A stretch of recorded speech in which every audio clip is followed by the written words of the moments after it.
Good morning beloved. കഴിഞ്ഞ ആഴ്ചയിൽ നമ്മൾ പാർട്ട് 1 ചെയ്തു അൺടച്ചബിൾ സീരീസിന്റെ.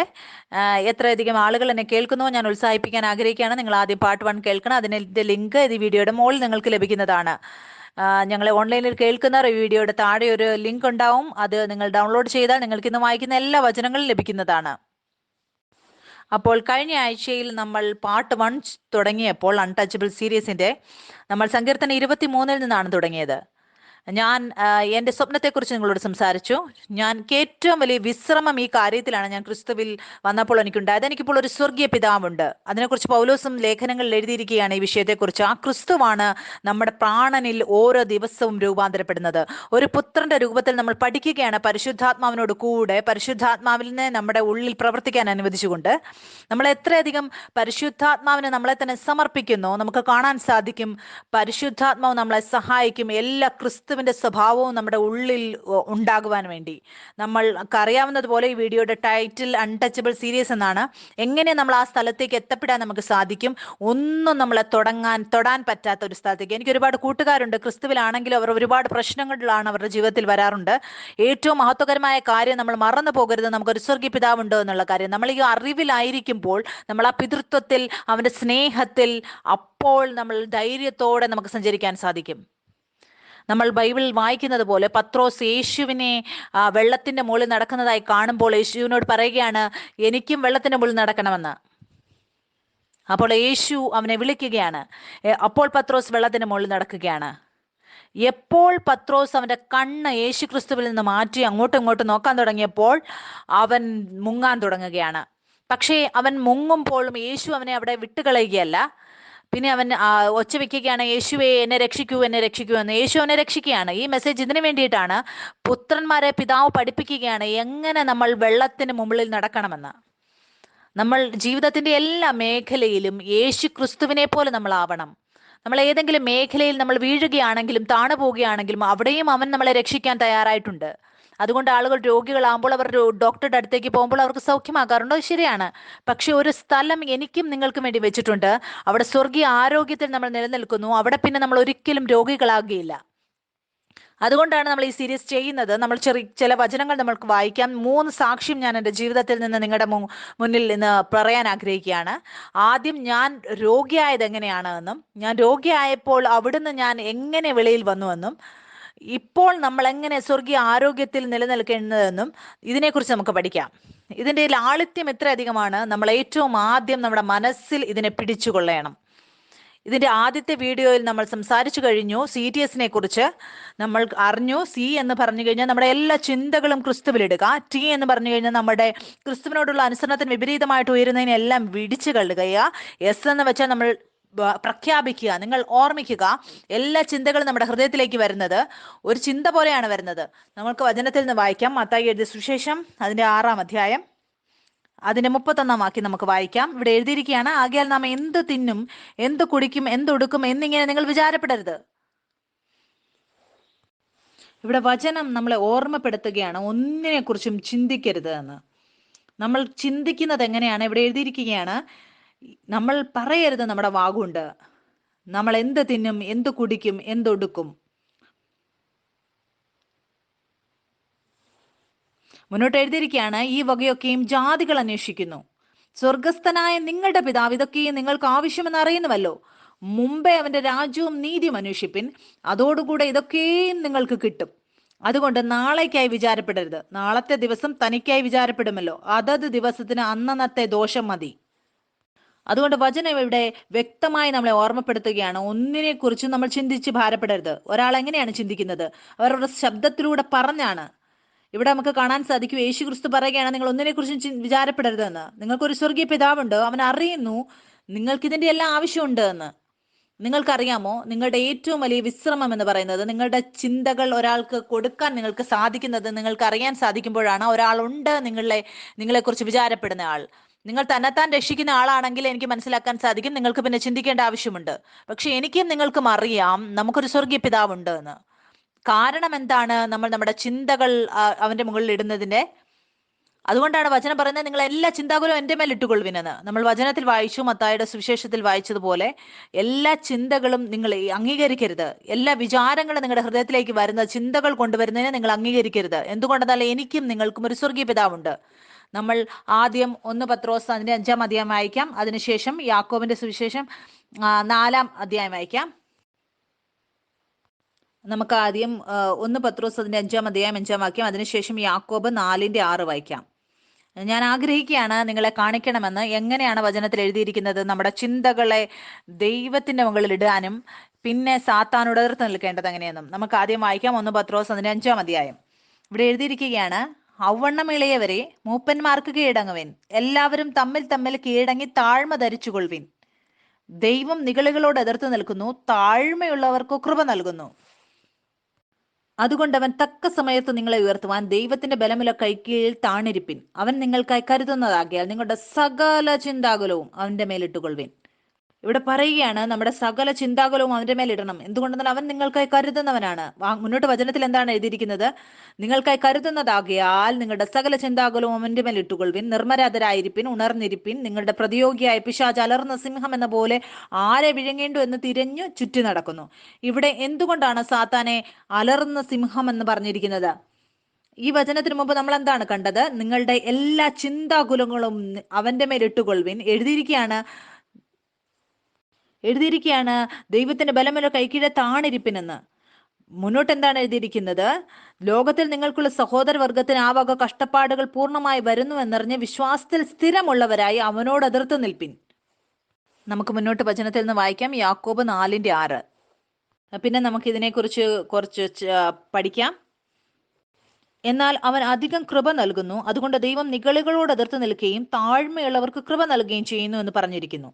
ആകയാൽ നിങ്ങൾ ദൈവത്തിന് കീഴടങ്ങുവിൻ. എങ്ങനെയാണ് കീഴടങ്ങേണ്ടത്? പിശാചിനോട് എതിർത്ത് നിൽപ്പിൻ, എന്നാൽ അവൻ നിങ്ങളെ വിട്ട് ഓടിപ്പോകും. ദൈവത്തോടടുത്ത് ചെല്ലുവിൻ, എന്നാൽ അവൻ നിങ്ങളോടടുത്ത് വരും. പാപികളെ കൈകളെ വെടിപ്പാക്കുവിൻ, ഇരുമനസ്സുള്ളവരെ ഹൃദയങ്ങളെ ശുദ്ധീകരിപ്പിൻ. ഇവിടെ വചനത്തിൽ എഴുതിയിരിക്കുകയാണ്, ദൈവം നിഗളികളോട് എതിർത്ത് നിൽക്കുകയും താഴ്മയുള്ളവർക്ക് കൃപ നൽകുകയും ചെയ്യുന്നു. എങ്ങനെ നമ്മൾ താഴ്മയുള്ളവരാകാൻ നമുക്ക് സാധിക്കും? നമ്മുടെ എല്ലാ ചിന്തകളെയും ദൈവത്തിൽ ഇടുമ്പോൾ. പിന്നെ എഴുതിയിരിക്കുകയാണ്, സാത്താനോട് എതിർത്ത് നിൽക്കണമെന്ന്. അപ്പോൾ അവൻ നമ്മുടെ അടുത്ത് നിന്ന് ഓടിപ്പോകും. ഈ 2 വചനത്തിലും നമ്മൾക്ക് ഇത് കാണാൻ സാധിക്കും. ഒരു വചനത്തിൽ പറയുകയാണ്, അവിടെ എഴുതിയിരിക്കുകയാണ്, സാത്താനുണ്ട്, അവൻ ഒരു സിംഹത്തെ പോലെയാണ്, അലർന്ന സിംഹം പോലെയാണ്. അവൻ പിന്നെ വരികയാണ്, അവൻ നമ്മുടെ മനസ്സിൽ, നമ്മുടെ വിചാരങ്ങളിൽ അവൻ ആ ചിന്തകളെ അവൻ ഇടുകയാണ്. ഞാനും നിങ്ങളും ആ ചിന്തകളെ സ്വീകരിക്കുന്നു. അതുകൊണ്ടാണ് വചനം പറയുന്നത്, നിങ്ങൾ സാത്താനോട് എതിർത്ത് നിൽപ്പിൻ. ആ ചിന്തകളെ നിങ്ങൾ ദൈവത്തിന് മുകളിലിടുക. അവൻ നിങ്ങളെക്കുറിച്ച് വിചാരമുണ്ട്. ആ അലറുന്നത് അവന്റെ ചിന്തകളെ നമ്മുടെ ഉള്ളിലിടുകയാണ്. ആ ചിന്തകളെ നമ്മൾ അംഗീകരിക്കുകയില്ല. നമ്മൾ എങ്ങനെയാണ് ആ ചിന്തകളെ അംഗീകരിക്കാതിരിക്കുന്നത്? നമ്മൾ അതിനെ നമ്മുടെ കൊണ്ട് ഏറ്റുപറയാതിരിക്കുമ്പോൾ. നിങ്ങൾക്കറിയാൻ സാധിക്കും, നിങ്ങളുടെ നാവിൽ ആ ജീവനെ കുറിച്ച് നിങ്ങൾക്ക് അവകാശമുണ്ട്. മുന്നോട്ട് നമുക്ക് വായിക്കാം. ഫിലിപ്പിയർ 4-ാം അധ്യായം അതിന്റെ 4-ാം വാക്യം. മുന്നോട്ട് നമുക്ക് വായിക്കാം. ഫിലിപ്പിയർ 4-ാം അധ്യായം അതിന്റെ 4-ാം വാക്യം. ഇവിടെ എഴുതിയിരിക്കുകയാണ്, കർത്താവിൽ എപ്പോഴും സന്തോഷിപ്പിൻ എന്ന് ഞാൻ പിന്നെയും പറയുന്നു. നിങ്ങളുടെ സൗമ്യത സകല മനുഷ്യരും അറിയട്ടെ. കർത്താവ് വരുവാൻ അടുത്തിരിക്കുന്നു. ഒന്നിനെക്കുറിച്ചും വിചാരപ്പെടരുത്. ഇവിടെ പിന്നെയും വചനത്തിൽ എഴുതിയിരിക്കുകയാണ്, ഒന്നിനെക്കുറിച്ചും വിടരുത്. അതിനു മുമ്പ് എഴുതിയിരിക്കുകയാണ്, കർത്താവ് വരുവാൻ അടുത്തിരിക്കുന്നു. ഇതിന്റെ അർത്ഥം ഇതാണ്, നമ്മൾ പിതൃത്വത്തിലാണ്. എഴുതിയിരിക്കുകയാണ്, ഒന്നിനെക്കുറിച്ചും വിചാരപ്പെടരുത്. എന്തുകൊണ്ടെന്നാൽ നിങ്ങൾക്കൊരു പിതാവുണ്ട്. എല്ലാറ്റിലും പ്രാർത്ഥനയാലും അപേക്ഷയാലും നിങ്ങളുടെ ആവശ്യങ്ങൾ സ്തോത്രത്തോടുകൂടെ ദൈവത്തോട് അറിയിക്കുക അത്രയും വേണ്ടത്. എന്നാൽ സകല ബുദ്ധിയും കവിയുന്ന ദൈവസമാധാനം നിങ്ങളുടെ ഹൃദയങ്ങളെയും നിലവുകളെയും ക്രിസ്തുയേശുവിങ്കൽ കാക്കും. കഴിഞ്ഞ ആഴ്ചയിൽ നമ്മൾ പഠിച്ചു ഈ കാര്യങ്ങൾ. നമ്മൾ എങ്ങനെ നമ്മുടെ ശരീരത്തിന്റെ വിളക്ക് കണ്ണാകുന്നുവെന്നും എഴുതിയിരിക്കുകയാണ്. നിങ്ങളുടെ കണ്ണ് അത് ചൊവ്വുള്ളതാണ് എങ്കിൽ നിങ്ങളുടെ ശരീരം മുഴുവനും വെളിച്ചമുള്ളതാകുമെന്ന്. ആ ശബ്ദം, ആ ചൊവ്വ ഉള്ളതെന്ന് അതിന്റെ ഹീബ്രുവിലുള്ള അതിന്റെ ഒരു അർത്ഥം കൂടി ഉണ്ട്. ഒന്ന്, നിങ്ങളുടെ മനസ്സ് ഏകാഗ്രമായിരിക്കുമ്പോൾ, ഒരു സംശയവുമില്ലാതെ, അപ്പോൾ നിങ്ങളുടെ മനസ്സൊന്നായിരിക്കുമ്പോൾ നിങ്ങളുടെ ശരീരം മുഴുവനും വെളിച്ചമുള്ളതാവും. ഇവിടെ വചനം ഏത് കണ്ണിനെ കുറിച്ചാണ് സംസാരിക്കുന്നത്? നമുക്ക് വചനത്തിൽ വായിക്കാൻ സാധിക്കും. പൗലോസ് പ്രാർത്ഥിക്കുകയാണ്, നമ്മുടെ മനസ്സിന്റെ, ഹൃദയത്തിന്റെ കണ്ണ് അത് പ്രകാശമുള്ളതാകണമെന്ന്. നമ്മൾ അറിയണം ക്രിസ്തുവിലുള്ള നമ്മുടെ അവകാശം എന്താണെന്ന്. അത് നമ്മുടെ ആത്മീയ ചിന്തയെക്കുറിച്ചാണ് പറയുന്നത്. ഇതുകൊണ്ട് ഇവിടെ വചനത്തിൽ നമുക്ക് വായിക്കാൻ സാധിക്കും, ശരീരത്തിന്റെ വിളക്ക് കണ്ണാണ്. നിങ്ങളുടെ കണ്ണ് ഒന്നാണ്, ചൊവ്വുള്ളതാണ് എങ്കിൽ, നിങ്ങളുടെ മനസ്സ് അല്ലെ നിങ്ങളുടെ അറിവ് അതൊന്നാണ് എങ്കിൽ, ഒരു അവിശ്വാസവുമില്ലാതെ അപ്പോൾ നിങ്ങളുടെ ചിന്ത ഏകാഗ്രമായി നിങ്ങൾ വിശ്വസിക്കാൻ തുടങ്ങുമ്പോൾ നിങ്ങളുടെ ശരീരം മുഴുവനും വെളിച്ചമുള്ളതായി തീരും. മുന്നോട്ട് എഴുതിയിരിക്കുകയാണ്, കണ്ണ് കേടുള്ളതെങ്കിലും നിന്റെ ശരീരം മുഴുവനും ഇരുണ്ടതായിരിക്കും. എന്നാൽ നിന്നിലുള്ള വെളിച്ചം ഇരുട്ടായാൽ ഇരുട്ട് എത്ര വലിയത്. മുന്നോട്ട് നമുക്ക് നോക്കാം. 2 യജമാനന്മാരെ സേവിക്കാൻ ആർക്കും കഴിയുകയില്ല. ഇവിടെ നമുക്ക് നോക്കാൻ സാധിക്കും എങ്ങനെയാണ് വചനം നമ്മളോട് പറയുന്നത്. ഒരു പുത്രൻ അവന്റെ സ്വഭാവത്തിലൂടെ അവൻ ഒരേ ചിന്ത ഉള്ള ആളായിരിക്കും. നിങ്ങൾ എത്രയധികം വചനം കേൾക്കുന്നുവോ നിങ്ങൾക്ക് ഏറ്റു പറയാൻ സാധിക്കും, ഒരു പുത്രന് ഞാൻ ഒരു മനസ്സുള്ളവനാണ്, എനിക്ക് ഇരു മനസ്സില്ല. ഏത് മേഖലയിലാണെങ്കിലും നിങ്ങൾ ഒരു മനസ്സല്ലോതിരിക്കുന്നത്, നിങ്ങൾക്ക് സംശയമുള്ളത്, ആ സ്ഥലത്തായിരിക്കും നിങ്ങൾ വീണ്ടും വീണ്ടും പരീക്ഷയിൽ അകപ്പെടുന്നത്.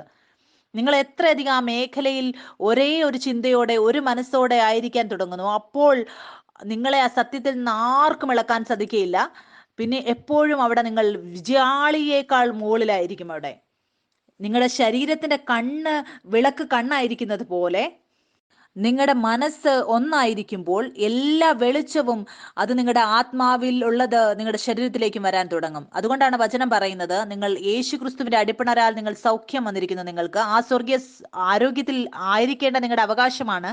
നിങ്ങൾ എത്രയധികം അതിലായിരിക്കുന്നു, ആ ആത്മീയ സത്യം നിങ്ങളുടെ ശരീരത്തിലേക്കും വരാൻ തുടങ്ങുന്നത് കാണാൻ സാധിക്കും. വചനം പറയുകയാണ്, യേശു ക്രിസ്തുവിന്റെ ദാരിദ്ര്യത്താൽ എനിക്ക് സമ്പത്ത് വന്നിരിക്കുന്നു എന്ന് പറഞ്ഞാൽ, എന്താണെങ്കിലും ഞാൻ എത്രയധികം എൻ്റെ ജീവിതത്തിൽ എനിക്ക് സഫലത വന്നിട്ടില്ല എങ്കിലും ഞാൻ ആ സത്യവചനത്തിൽ വിശ്വസിക്കും. പിന്നെ നിങ്ങൾ ആ വിജയത്തെ നിങ്ങളുടെ ജീവിതത്തിൽ കാണാൻ സാധിക്കും. നമുക്ക് വചനത്തെ വായിക്കാം. ഇവിടെ എഴുതിയിരിക്കുകയാണ്, 2 യജമാനന്മാരെ സേവിപ്പാൻ ആർക്കും കഴിയുകയില്ല. അങ്ങനെ ചെയ്താൽ ഒരുത്തിനെ പകച്ചു മറ്റവനെ സ്നേഹിക്കും, അല്ലെങ്കിൽ ഒരുത്തിനോട് പറ്റിച്ചേർന്ന് മറ്റവനെ നിരസിക്കും. നിങ്ങൾക്ക് ദൈവത്തെയും മാമോനെയും സേവിപ്പാൻ കഴിയുകയില്ല. നിങ്ങൾക്ക് ഓർമ്മയുണ്ടോ, നമ്മൾ വചനത്തിൽ നിന്ന് ഒരു സങ്കീർത്തനം 23 നമ്മൾ സംസാരിച്ചു, യഹോവ എൻ്റെ ഇടയനാകുന്നു, എനിക്ക് മുട്ടുണ്ടാകുകയില്ല. അവനാണ് എന്നെ സ്വസ്ഥതയുള്ള വെള്ളത്തിനരികത്തേക്ക് നടത്തുന്നത്, അവനാണ് എൻ്റെ പ്രാണനെ തണുപ്പിക്കുന്നത്, അവനാണ് എന്നെ നീതിമാർഗങ്ങളിൽ എന്നെ നടത്തുന്നത്. എപ്പോഴാണെങ്കിലും നിങ്ങൾ ഒരാളുമായി ബന്ധത്തിലാണ് എങ്കിൽ ആ ബന്ധത്തിന് വേണ്ടി 2 പേരുടെ ആവശ്യമുണ്ട്. അത് ഒരാളിലൂടെ അല്ല നടക്കുന്നത്. ശരിയായ രീതിയിൽ ഒരു സത്യമായ ബന്ധം എന്ന് പറയുന്നത് 2 പേരും പരസ്പരം കേൾക്കുമ്പോഴാണ്. ഒരാൾ പറയുന്നത് മറ്റേയാൾ ചെയ്യുമ്പോൾ, ഒരാൾ പറയുമ്പോൾ ആൾ കേൾക്കുന്നു. ആ ബന്ധം 2 പേരുടെ ഇടയിലുള്ള ബന്ധമാണ്. നിങ്ങൾ നിങ്ങളുടെ ജീവിതത്തിന്റെ എല്ലാ മേഖലയിലും നിങ്ങൾക്ക് കാണാൻ സാധിക്കും, എന്താണ്, നിങ്ങൾ പിതാവുമായി ആ ബന്ധത്തിലാണോ അല്ലയോ.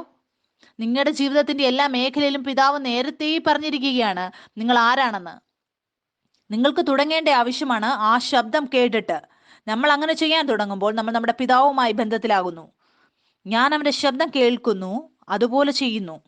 അങ്ങനെ നിങ്ങൾ നിങ്ങളുടെ ജീവിതത്തിൽ, മറ്റൊരാളുടെ ജീവിതത്തിലല്ല, നിങ്ങളുടെ ജീവിതത്തിൽ അങ്ങനെ ഒരു കാര്യം തുടങ്ങുമ്പോൾ നിങ്ങൾക്ക് കാണാൻ സാധിക്കും, പരിശുദ്ധാത്മാവ് എപ്പോഴും നിങ്ങളെ ആ സ്വസ്ഥതയുള്ള വെള്ളത്തിൻ്റെ അരികത്തേക്ക് നടത്തുവാനിടയാകും. ഞാൻ എപ്പോഴും ആളുകളോട് ഈ കാര്യം പറയാറുണ്ട്, എപ്പോഴും ഓർമ്മപ്പെടുത്താറുണ്ട്. ഞാൻ ഒരിക്കലും ഒരാളുടെ ജീവിതം മറ്റൊരാളുടെ ജീവിതവുമായി തുല്യപ്പെടുത്താറില്ല. പലപ്പോഴും പലരുടെയും ജീവിതത്തിൽ ചിലപ്പോൾ നുണയുടെ വിത്ത് ഒരാളുടെ ഹൃദയത്തിൽ വീണിട്ടുണ്ടാവും. പരിശുദ്ധാത്മാവ് ആ വിത്തുകളെ മാറ്റാറുണ്ട്. ചിലപ്പോൾ മറ്റൊരാളുടെ ജീവിതത്തിൽ ആ ജീവന്റെ കാര്യങ്ങൾ പെട്ടെന്ന് കാണുവാനിടയാകും.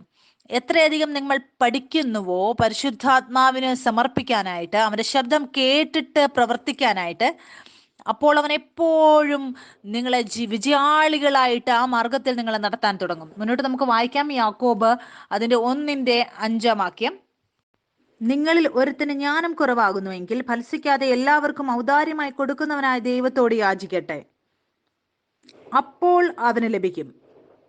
എന്നാൽ ഈ യാക്കോബിന്റെ പുസ്തകം എനിക്ക് വളരെ ഇഷ്ടമാണ്. എന്തുകൊണ്ടെന്നാൽ ഇതൊരു വ്യവഹാര ജീവിതത്തെക്കുറിച്ച് അവൻ നമ്മളെ പഠിപ്പിക്കുകയാണ്. ഈ ലേഖനം നമ്മളെ പഠിപ്പിക്കുകയാണ് ഒരു പുത്രന്റെ ജീവിതത്തിൽ അവൻ എങ്ങനെ സഞ്ചരിക്കണം എന്നും പഠിപ്പിക്കുകയാണ്. ഒരു പരീക്ഷയിൽ അകപ്പെടുമ്പോൾ എന്താണ് ആദ്യം നമുക്ക് ചെയ്യേണ്ടതെന്നും ആ സന്തോഷമാണ് നമ്മൾ ആഘോഷിക്കേണ്ടത്. എനിക്ക് ഭയങ്കര ഇഷ്ടമാണ്. നമ്മൾ പരീക്ഷയിലായിരിക്കുമ്പോൾ ഈ വചനം പറയുകയാണ്, നമ്മൾ ബുദ്ധി ചോദിക്കണം, ജ്ഞാനം ചോദിക്കണമെന്ന്. അതിന്റെ അർത്ഥം ഇതാണ്, നമ്മൾ ജ്ഞാനത്തിലൂടെ ആ ഫലങ്ങൾ നമ്മുടെ ജീവിതത്തിൽ നമുക്ക് പ്രാപിക്കാൻ സാധിക്കും. പിന്നെ നമ്മളെ അത് കാണിക്കുകയാണ്, നമ്മുടെ കൊടുക്കൽ വാങ്ങൽ എങ്ങനെയാണ് നമ്മൾ അതിനെ ഉപയോഗിക്കേണ്ടതെന്ന് വചനത്തിൽ പറയുകയാണ്. നിങ്ങളിൽ ഒരുത്തിന് ജ്ഞാനം കുറവാകുന്നുവെങ്കിൽ ഫലസിക്കാതെ എല്ലാവർക്കും ഔദാര്യമായി കൊടുക്കുന്നവനായ ദൈവത്തോട് യാചിക്കട്ടെ, അപ്പോൾ അവന് ലഭിക്കും. മുന്നോട്ട് എഴുതിയിരിക്കുകയാണ്, എന്നാൽ അവൻ ഒന്നും സംശയിക്കാതെ വിശ്വാസത്തോടെ യാചിക്കണം. സംശയിക്കുന്നവൻ കാറ്റടിച്ച് അലയുന്ന കടൽ തിരക്ക് സമൻ. ഇങ്ങനെയുള്ള മനുഷ്യൻ കർത്താവിങ്കിൽ നിന്ന് വല്ലതും ലഭിക്കുമെന്ന് നിരൂപിക്കരുത്. ഇരു മനസ്സുള്ള മനുഷ്യൻ തന്റെ വഴികളിലൊക്കെ അസ്ഥിരനാകുന്നു. പുത്രൻ അവൻ സംശയിക്കുകയില്ല, അവന്റെ ഇരു മനസ്സോടെ ആയിരിക്കുകയില്ല. അവന് ഒരേ ഒരു ചിന്ത മാത്രമേ ആയിരിക്കുള്ളൂ. ഒരു മനസ്സായിരിക്കും, കേന്ദ്രീയമായ ഒരേ ചിന്ത. ചിലപ്പോൾ എൻ്റെ മനസ്സിൽ രണ്ട് വിചാരം വരാൻ തുടങ്ങുന്നുണ്ടാവും. പക്ഷെ ആ പരീക്ഷകളും ആ ചിന്തകളും ആ അലർന്ന സിംഹം എന്ന പോലെ, പക്ഷെ എൻ്റെ പ്രവൃത്തി എന്ന് പറയുന്നത് അതിനോട് എതിർത്ത് നിൽക്കുക എന്നുള്ളതാണ്. എങ്ങനെയാണ് ഞാൻ അതിനോട് എതിർത്ത് നിൽക്കുന്നത്? ഞാൻ ആ ചിന്തകളെ അംഗീകരിക്കുകയില്ല. ഒന്നിനെ കുറിച്ച് ഞാൻ വിചാരപ്പെടുകയില്ല. എങ്ങനെയാണ് നമ്മൾക്ക് ഇത് ചെയ്യാൻ സാധിക്കുന്നത്? നമ്മൾക്ക് അത് നമ്മുടെ വാ കൊണ്ട് ഏറ്റു പറയരുത്, അംഗീകരിക്കരുത്. നമ്മൾ മുന്നോട്ട് നമുക്ക് വചനത്തിൽ നിന്ന് വായിക്കാം. 21 മുതൽ ഇവിടെ എഴുതിയിരിക്കുകയാണ്, ആകയാൽ എല്ലാ അഴുക്കും ദുഷ്ടതയുടെ ആധിക്യം വിട്ട് നിങ്ങളുടെ ആത്മാക്കളെ രക്ഷിപ്പാൻ ശക്തിയുള്ളതും ഉൾനട്ടതുമായ വചനം സൗമ്യതയോടെ കൾക്കൊള്ളുവിൻ. എങ്കിലും വചനം കേൾക്ക മാത്രം ചെയ്തുകൊണ്ട് തങ്ങളെ തന്നെ ചതിക്കാതെ അതിനെ ചെയ്യുന്നവരായിരിപ്പിൻ. ഒരുത്തൻ വചനം കേൾക്കുന്നവനെങ്കിലും ചെയ്യാത്തവനായിരുന്നാൽ അവൻ തന്റെ സ്വാഭാവികവും കണ്ണാടിയിൽ നോക്കുന്ന ആളോടെടുക്കുന്നു. അവൻ തന്നെത്താൻ കണ്ടു പുറപ്പെട്ടു താൻ ഇന്ന രൂപമായിരുന്നു എന്ന് ഉടനെ മറന്നു പോകുന്നു. അവൻ പെട്ടെന്ന് മറന്നു പോവുകയാണ് അവൻ ദൈവപുത്രനാണെന്നുള്ള കാര്യം. കണ്ണാടി എന്ന് പറയുന്നത് എന്താണ്? അത് ദൈവവചനമാണ് നമ്മളുടെ കണ്ണാടി, ആത്മീയ കണ്ണാടി.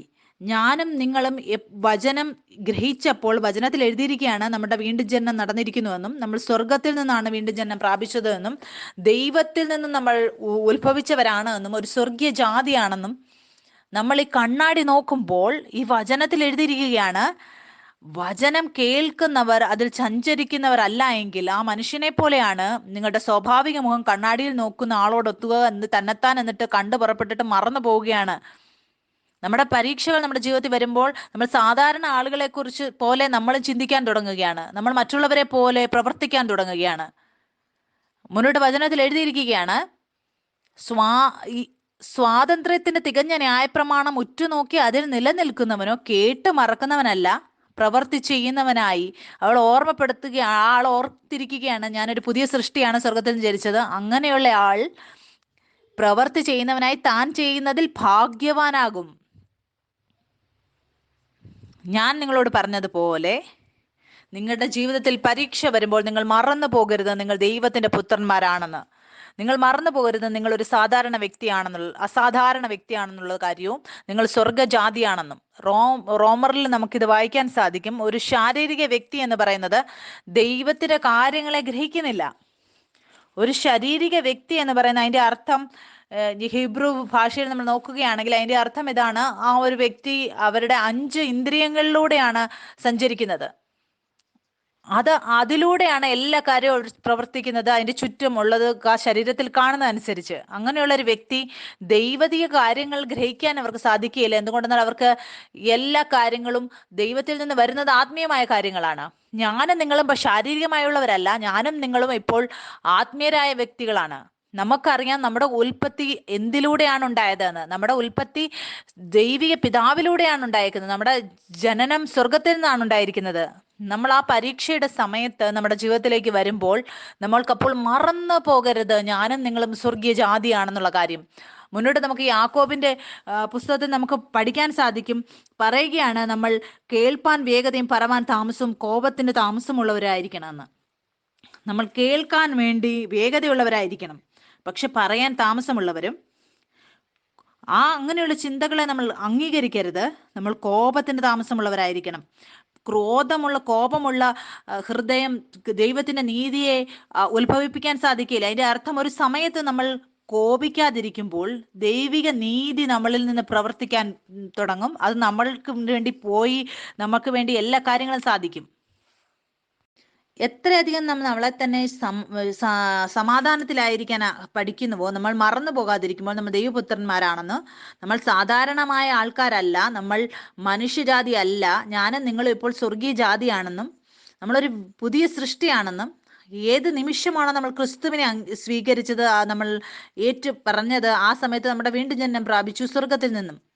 കഴിഞ്ഞ ആഴ്ചയിൽ നമ്മൾ ഒരു ഉദാഹരണത്തെക്കുറിച്ച് സംസാരിച്ചു, സൂപ്പർമാനെ കുറിച്ച്.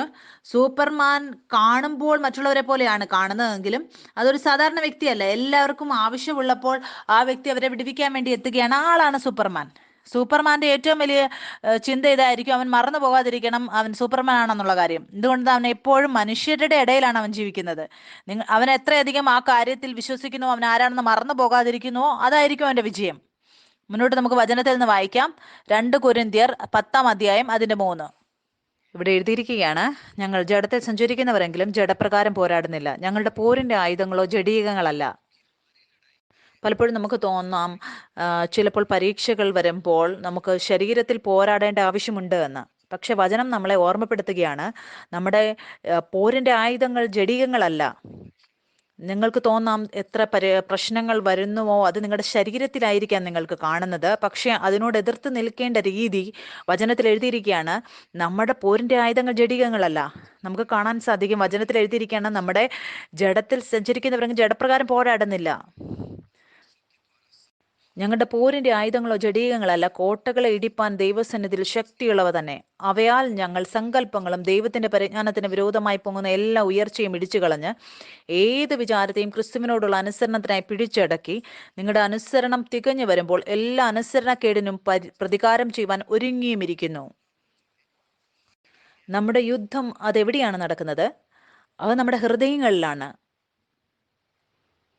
അതുകൊണ്ട് വചനം നമ്മളെ ഓർമ്മപ്പെടുത്തുകയാണ്, നമ്മൾ ശരീരത്തിൽ സഞ്ചരിക്കുന്നവരാണ് എങ്കിലും നമ്മൾ ശരീരത്തിനനുസരിച്ചല്ല നമ്മൾ പോരാടുന്നത്. നമ്മുടെ പോരിന്റെ ആയുധങ്ങൾ ജഡീകങ്ങളല്ല, കോട്ടകളെ ഇടിപ്പാൻ ദൈവസന്നിധിയിൽ ശക്തിയുള്ളവയാണ്. അവയാൽ ഞങ്ങൾ സങ്കല്പങ്ങളും ദൈവത്തിന്റെ പരിജ്ഞാനത്തിന് വിരോധമായി പൊങ്ങുന്നത്. ഈ സങ്കല്പങ്ങൾ, വിചാരങ്ങൾ അതെവിടെയാണ് വരുന്നത്? അത് നമ്മുടെ മനസ്സിലാണ് നമ്മുടെ സങ്കല്പങ്ങൾ വരുന്നത്. എന്തെങ്കിലും ചിന്തകളോ അല്ലെങ്കിൽ വിഷമമോ വരികയാണെങ്കിൽ വചനം എന്താണ് പറയുന്നത്? അതിനെ അങ്ങനെ തന്നെ വിടണമെന്നാണ് പറയുന്നത്? അല്ല. പക്ഷെ എന്താണ് എഴുതിയിരിക്കുന്നത്?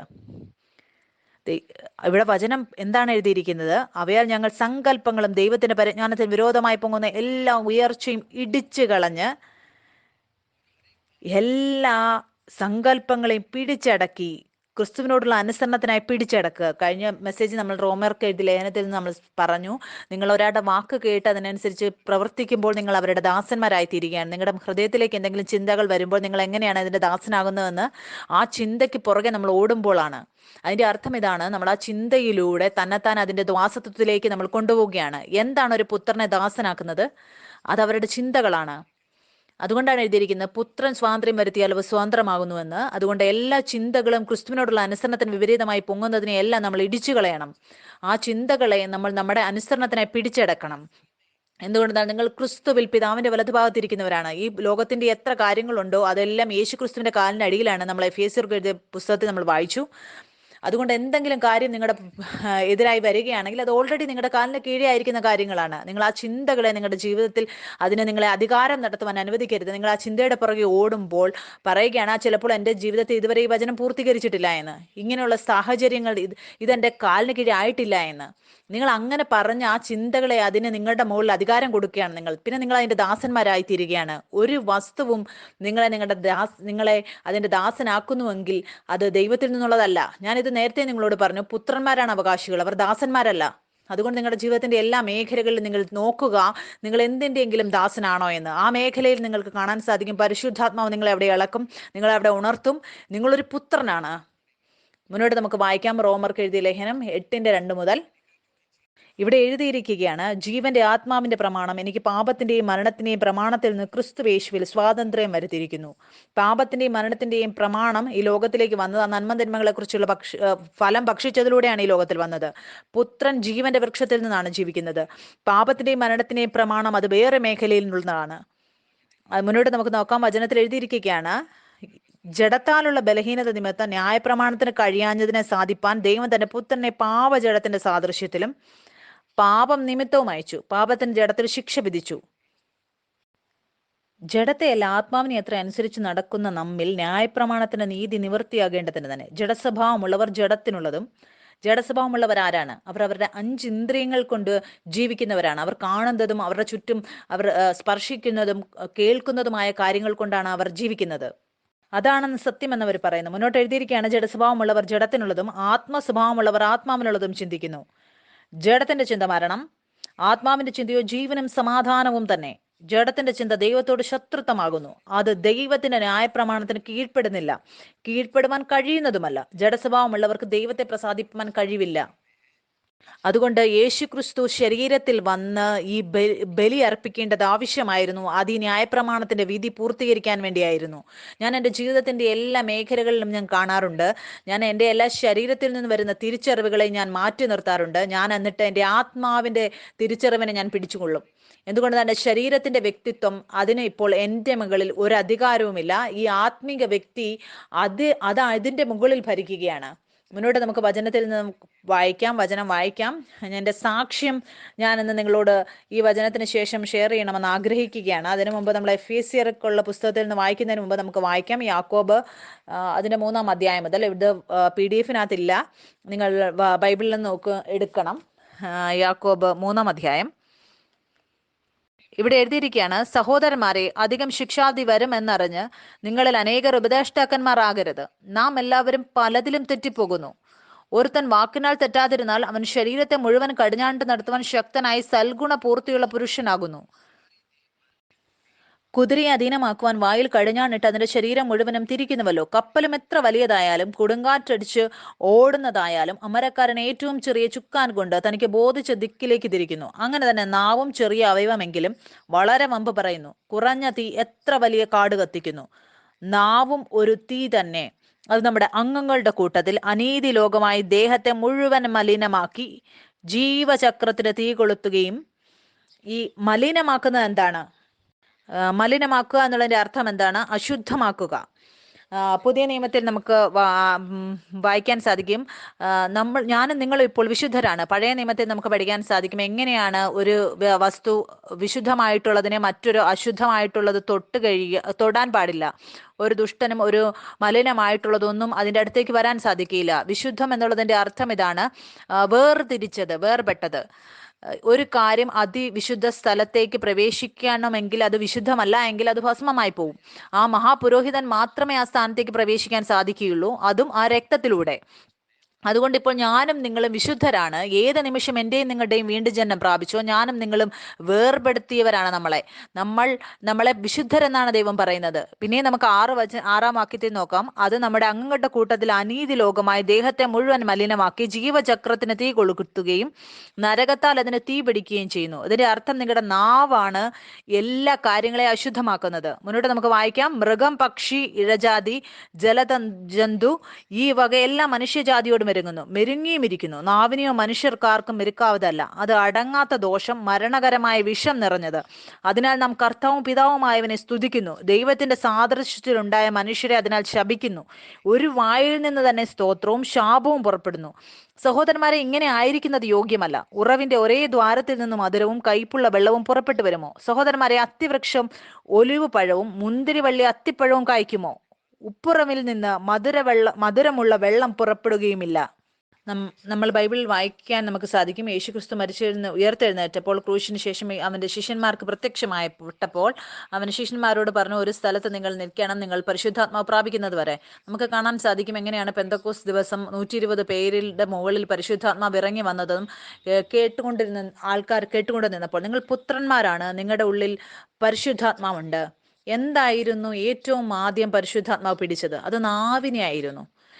ഇപ്പോൾ നിങ്ങൾ ആ നാവിലൂടെ അന്യഭാഷ പറയുമ്പോൾ നിങ്ങൾ ചിന്തിച്ചു നോക്കുക എന്താണ് സംഭവിക്കുന്നതെന്ന്. ആ ദൈവപുത്രന്മാർക്ക് വേണ്ടി അത് ഒരു ശരിയായ മാർഗത്തിലേക്ക് കൊണ്ടുപോവുകയാണ്. മുന്നോട്ട് നമുക്ക് വചനത്തിൽ നിന്നും വായിക്കാം. നമ്മൾ ഇപ്പോൾ സംസാരിച്ചു വിചാരങ്ങളെക്കുറിച്ച്, ചിന്തകളെക്കുറിച്ച് നമ്മൾ പഠിച്ചു. നമ്മുടെ എല്ലാ ചിന്തകളും എങ്ങനെയാണ് ദൈവത്തിന് മുകളിൽ ഇടേണ്ടത് എന്നും, എങ്ങനെയാണ് പൗലോസ് 2 രീതിയിൽ 2 കാര്യങ്ങളെ പറയുന്നതെന്നും. ഒന്ന്, നമ്മുടെ എല്ലാ ചിന്തകളും ദൈവത്തിന് മുകളിൽ ഇടുക. എന്തുകൊണ്ടെന്നാൽ അവന് നിങ്ങളെക്കുറിച്ച് വിചാരമുണ്ട്. ദൈവം താഴ്മയുള്ളവരെ കൃപ നൽകുന്നു. അവൻ കാണിക്കും എങ്ങനെയാണ് ചിന്തകൾ ഒരു അലറുന്ന സിംഹം പോലെ വരുന്നതെന്ന്. അത് ആരെ വലിച്ചു കീറി തിന്നണമെന്ന് വിചാരിച്ച് ആ അലറുന്നത് എന്താണ്? അത് നമ്മുടെ മനസ്സിൽ ആ വിചാരങ്ങൾ, ആ ചിന്തകളെ കൊണ്ടുവരുന്നതാണ്. പക്ഷെ എപ്പോൾ ഞാനും നിങ്ങളും ആ ചിന്തകളെ ക്രിസ്തുവിനോടുള്ള അനുസരണത്തിനോട് പിടിച്ചടക്കാൻ പഠിക്കുമ്പോൾ, അതിനെ ഇടിച്ചു കളയുമ്പോൾ, നിങ്ങൾ നിങ്ങളുടെ വാ കൊണ്ട് ഏറ്റു പറഞ്ഞ ആ വചനം നമ്മുടെ വായിൽ നിന്ന് പുറപ്പെടുമ്പോൾ അതിന്റെ ഭൂമി എന്ന് പറയുന്നത് അത് വളരെ മഹത്വപൂർണ്ണമായ ഭൂമിയാണ്. അതുകൊണ്ട് യേശു ക്രിസ്തു ഉയർത്തെഴുന്നേറ്റതിന് ശേഷം ഏറ്റവും ആദ്യം അവൻ പിടിച്ചത് മനുഷ്യന്റെ നാവിനെയായിരുന്നു പെന്തക്കോസ്ത് ദിവസം. അതുകൊണ്ട് വളരെ ആവശ്യമാണ് നമ്മൾ ഈ പറയേണ്ടത്. യേശു ക്രിസ്തു ദൈവം ഈ സൃഷ്ടി ഉണ്ടാക്കിയപ്പോൾ അവൻ ചിന്തിക്കുക മാത്രമല്ലായിരുന്നു, അവൻ ചിന്തിച്ചിട്ട് അതിനോട് കൂടെ അത് പറയുകയും ചെയ്തു. അപ്പോൾ ദൈവം പറഞ്ഞു വെളിച്ചമുണ്ടാകട്ടെ, അപ്പോൾ വെളിച്ചമുണ്ടായി.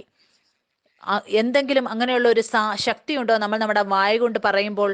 നിങ്ങളുടെ ജീവിതത്തിൽ നിങ്ങൾ രക്ഷ പ്രാപിച്ചത് എങ്ങനെയാണ്? നിങ്ങൾ യേശു ക്രിസ്തുവിൽ വിശ്വസിച്ചു, നിങ്ങളുടെ വാ കൊണ്ട് ഏറ്റു പറഞ്ഞു, അപ്പോഴാണ് നിങ്ങളുടെ വീണ്ടും ജനനം നടന്നത്. മുന്നോട്ട് നമുക്ക് വായിക്കാം. എഫേസ്യർ 6-ാം അധ്യായം അതിന്റെ 10-ാം വാക്യം. ഇവിടെ എഴുതിയിരിക്കുകയാണ്, ഒടുവിൽ കർത്താവിലും അവന്റെ അമിത ബലത്തിലും ശക്തിപ്പെടുവിൻ, പിശാചിന്റെ തന്ത്രങ്ങളോട് എതിർത്ത് നിൽപ്പാൻ കഴിയേണ്ടതിന് ദൈവത്തിന്റെ സർവായുധ വർഗം ധരിച്ചുകൊള്ളുവിൻ.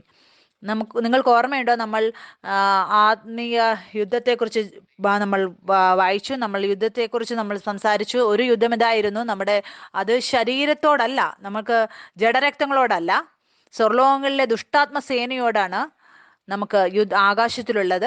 ഇവിടെ എഴുതിയിരിക്കുകയാണ്, നമുക്ക് ക്രിസ്തുവിനോടുള്ള അനുസരണത്തിന് വിപരീതമായിട്ട് ഉയരുന്നതിനെയെല്ലാം നമുക്ക് പിടിച്ചടക്കണം. ഇവിടെ എഴുതിയിരിക്കുകയാണ് ഈ വചനത്തിൽ, ഒടുവിൽ കർത്താവിലും അവന്റെ അമിതബലത്തിലും ശക്തിപ്പെടുവിൻ, പിശാചിന്റെ തന്ത്രങ്ങളോട് എതിർത്ത് നിൽപ്പാൻ കഴിയേണ്ടതിന് ദൈവത്തിന്റെ സർവായുധ വർഗം ധരിച്ചുകൊള്ളുവിൻ.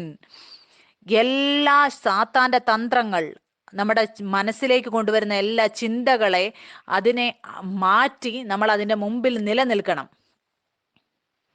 എതിർത്ത് നിൽക്കണം. മുന്നോട്ട് എഴുതിയിരിക്കുകയാണ്, നമുക്ക് പോരാട്ടമുള്ളത് ജഡരക്തങ്ങളോടല്ല, വാഴ്ചകളോടും അധികാരങ്ങളോടും ഈ അന്ധകാരത്തിന്റെ ലോകാധിപതികളോടും സ്വർലോകങ്ങളിലെ ദുഷ്ടാത്മസേനയോടും അത്രേ. അതുകൊണ്ട് നിങ്ങൾ ദുർദിവസത്തിൽ എതിർപ്പാനും സകലവും സമാപിച്ചിട്ട് ഉറച്ചു നിൽപ്പാനും കഴിയേണ്ടതിന് ദൈവത്തിന്റെ സർവായുധവർഗം എടുത്തുകൊള്ളുവിൻ. വചനം എന്താണ് പറയുന്നത്? ഇവിടെ യുദ്ധം ചെയ്യുവാനാണ് പറയുന്നത്. വചനം നിങ്ങളെ ഓർമ്മപ്പെടുത്തുകയാണ്, നിങ്ങൾ നിലനിൽക്കണമെന്ന്. വചനം നമ്മൾ ആദ്യം വായിച്ചതിൽ നമ്മൾ കണ്ടു. വചനം എങ്ങനെയാണ് പറയുന്നത്? നിങ്ങൾ സാത്താനോട് എതിർത്ത് നിൽക്കണം എന്ന്. ആ വിചാരങ്ങളെ ഗ്രഹിക്കണമെന്നല്ല. യേശു ക്രിസ്തുവിന് സാത്താനുമായിട്ട് പരീക്ഷയുണ്ടായപ്പോൾ യേശു എന്താണ് ചെയ്തത്? അവൻ യുദ്ധം ചെയ്യുകയായിരുന്നു. അവിടെ ഒരു യുദ്ധവുമില്ലായിരുന്നു, പക്ഷെ അവന്റെ തിരിച്ചറിവിൽ അവൻ നിലനിൽക്കുകയായിരുന്നു ചെയ്തത്. ആ പരീക്ഷകളെല്ലാം എവിടെയായിരുന്നു? അതെല്ലാം അവന്റെ ചിന്തകളിൽ, വിചാരങ്ങളിലായിരുന്നു. ആ പരീക്ഷകളെല്ലാം ഒരു ശബ്ദമായിട്ടാണ് അവനിലേക്ക് വന്നത്. വചനത്തിൽ എഴുതിയിരിക്കുകയാണ്, നീ ഇവിടെ നിന്ന് താഴേക്ക് എടുത്ത് ചാടിയാൽ സ്വർഗദൂതർ നിന്നെ കൈകളിൽ വഹിച്ചുകൊള്ളുമെന്ന് പറയുകയാണ്. അപ്പോൾ യേശു പറയുകയാണ്, നീ നിന്റെ ദൈവത്തെ പരീക്ഷിക്കരുത് എന്ന്. അപ്പോൾ സതാൻ പറയുകയാണ്, നീ ദൈവത്തിന്റെ പുത്രനാണ് എങ്കിൽ നീ കല്ലിനോട് അപ്പമായി തീരാൻ കൽപ്പിക്കുക, നീ എന്നെ വണങ്ങി നമസ്കരിക്കുക. അപ്പോൾ യേശു എന്താണ് പറയുന്നത്? നിങ്ങൾ നിന്റെ ദൈവത്തെ മാത്രമേ നമസ്കരിക്കാവൂ എന്ന്. അപ്പോൾ എല്ലാ പരീക്ഷകളും ഒരു ശബ്ദമായിട്ടാണ് അവനിലേക്ക് വന്നത്. ആ ശബ്ദത്തിൽ അവൻ ഒഴുകിപ്പോയില്ല, അവൻ അതിനോട് എതിർത്ത് നിൽക്കുവാനിടയായി, ആ വചനത്തെ ഏറ്റു പറഞ്ഞുകൊണ്ട്. അവിടെ പിന്നെ എഴുതിയിരിക്കുകയാണ്, സാത്താൻ അവിടുന്ന് ഓടിപ്പോയി. ഇതാണ് എൻ്റെയും നിങ്ങളുടെ ജീവിതത്തിലും സത്യമായിട്ടുള്ളത്. ആ ചിന്തകൾ, ആ പ്രശ്നങ്ങൾ വരുമ്പോൾ നമ്മൾ ആ ചിന്തകളെ അംഗീകരിക്കരുത്. നമ്മളത് അംഗീകരിക്കുമ്പോഴാണ് പ്രശ്നം. ഒരു രാജാവ് മറ്റൊരു രാജാവിനെ മാത്രമേ ജനിപ്പിക്കുകയുള്ളൂ. അവരുടെ എത്ര തലമുറ വന്നാലും അവർ രാജാക്കന്മാരെ ജനിപ്പിക്കുകയുള്ളൂ. ഒരു സിംഹം അതൊരു വേറൊരു സിംഹത്തിനെയാണ് ജനിപ്പിക്കുന്നത്. നമ്മൾ ദൈവപുത്രനിലൂടെ ജനിച്ചപ്പോൾ നമ്മളും ദൈവപുത്രന്മാരായി തീർന്നിരിക്കുന്നു. അതുകൊണ്ട് നമ്മൾ യേശു ക്രിസ്തുവിന്റെ പിതാവിനെ ഞാനും നിങ്ങളും പിതാവെന്ന് വിളിക്കാൻ സാധിക്കും. നമ്മൾ വേറൊരാളുടെ പിതാവിനെ അല്ല പിതാവേ എന്ന് വിളിക്കുന്നത്. ഞാൻ അവനെ പിതാവെന്ന് എന്തുകൊണ്ടാണ് വിളിക്കാൻ എനിക്ക് സാധിക്കുന്നത്? ഞാനും അവനും ഇപ്പോൾ ഒരു ജാതി ആയിരിക്കുകയാണ്. ചിലപ്പോൾ ഇന്ന് നിങ്ങളും പിതാവേ എന്ന് വിളിക്കാൻ സാധിക്കും, പക്ഷെ നിങ്ങളുടെ മനസ്സിൽ ദൈവവും മനുഷ്യന്റെയും ചിത്രമായിരിക്കും കാണുന്നത്. നിങ്ങൾ അവനെ പിതാവേ എന്ന് വിളിക്കുമ്പോൾ നിങ്ങൾ ഓർക്കുക, നിങ്ങളും അവനും ഒരു ജാതിയായിരിക്കുകയാണ്, സ്വർഗീയ ജാതി, ഒരു പുതിയ സൃഷ്ടി. മുന്നോട്ട് നമുക്ക് യേശു ക്രിസ്തുവിന്റെ ജീവിതത്തിൽ നമുക്ക് നോക്കാം. എല്ലാ സാഹചര്യങ്ങളും അവന്റെ മുന്നിൽ വന്നപ്പോൾ അവൻ പറയാൻ ധൈര്യമുള്ളവനായിരുന്നു. അവൻ പറഞ്ഞപ്പോൾ അവന്റെ തിരിച്ചറിവിനെ കുറിച്ചാണ് പറഞ്ഞത്, അവൻ ആരാണെന്ന്. നമ്മൾ നമ്മുടെ ജീവിതത്തിന്റെ ചെറിയ ചെറിയ മേഖലകളിൽ നമ്മൾ അങ്ങനെ ചെയ്യാൻ പഠിക്കുമ്പോൾ പിന്നെ നമുക്ക് കാണാൻ സാധിക്കും, നമ്മുടെ ജീവിതത്തിൽ നമ്മൾ വെള്ളത്തിന് മുകളിൽ നടക്കുന്നവരെ പോലും നമ്മൾ നടക്കാൻ തുടങ്ങും. ഈ വചനം നമുക്ക് വീണ്ടും വായിക്കാൻ ഇവിടെ എഴുതിയിരിക്കുകയാണ്,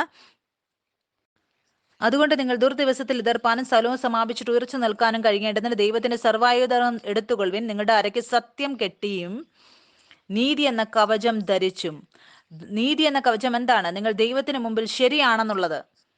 ആ നീതിയായിട്ടുള്ളതിൽ മുന്നോട്ട് എഴുതിയിരിക്കുകയാണ്, സമാധാന സുവിശേഷത്തിനായുള്ള ഒരുക്കം കാലിന് ചെരുപ്പാക്കിയും എല്ലാറ്റിനും മീതെ ദുഷ്ടന്റെ തീയമ്പുകളെയൊക്കെയും കെടുക്കുവാൻ തക്കതായ വിശ്വാസം എന്ന പരിചയം എടുത്തും കൊണ്ട് നിൽപ്പീൻ.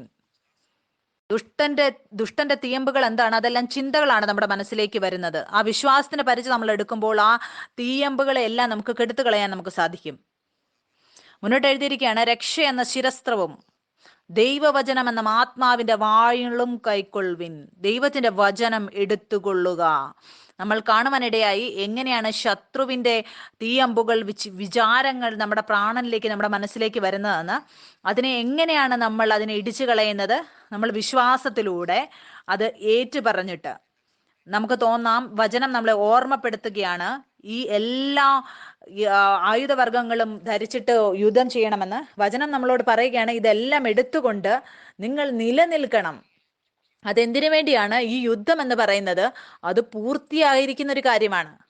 എന്തുകൊണ്ടെന്നാൽ വചനത്തിൽ നമ്മൾ വായിക്കുന്നുണ്ട്, ഇവിടെ എഴുതിയിരിക്കുകയാണ്, നമ്മുടെ യുദ്ധം അത് നമുക്ക് പോരാട്ടമുള്ളത് ജഡരക്തങ്ങളോടല്ല, വാഴ്ചകളോടും അധികാരങ്ങളോടും ഈ അന്ധകാരത്തിന്റെ ലോകാധിപതികളോടും സ്വർലോകങ്ങളിലെ ദുഷ്ടാത്മസേനയോടും അത്രേ.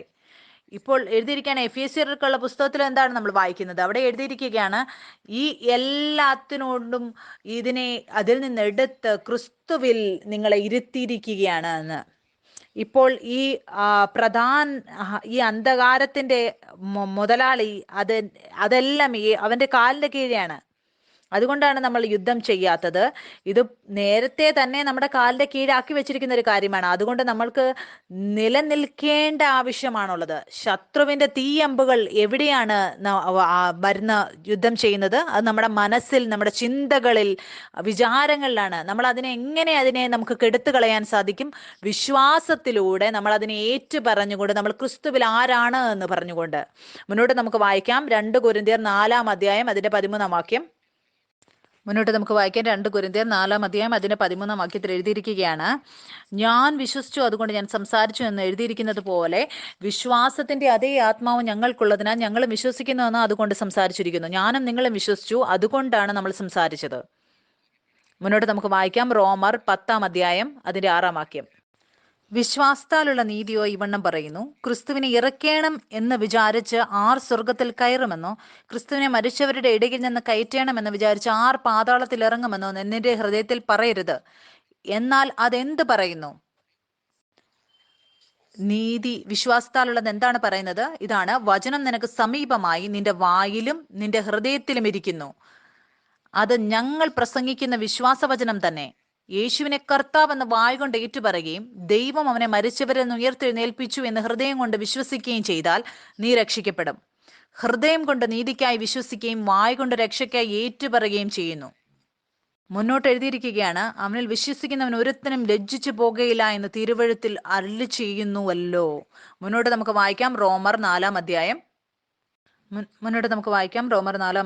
എന്നാൽ നമ്മുടെ പൂർവ്വപിതാവായ അബ്രഹാം ജഡപ്രകാരം എന്ത് പ്രാപിച്ചു? മുന്നോട്ട് നമുക്ക് വായിക്കാം റോമർ 4-ാം അധ്യായം 3-ാം വാക്യം. തിരുവഴുത്തെന്ത് പറയുന്നു? അബ്രഹാം ദൈവത്തെ വിശ്വസിച്ചു, അതവന് നീതിയായി കണക്കിട്ടു എന്ന് തന്നെ.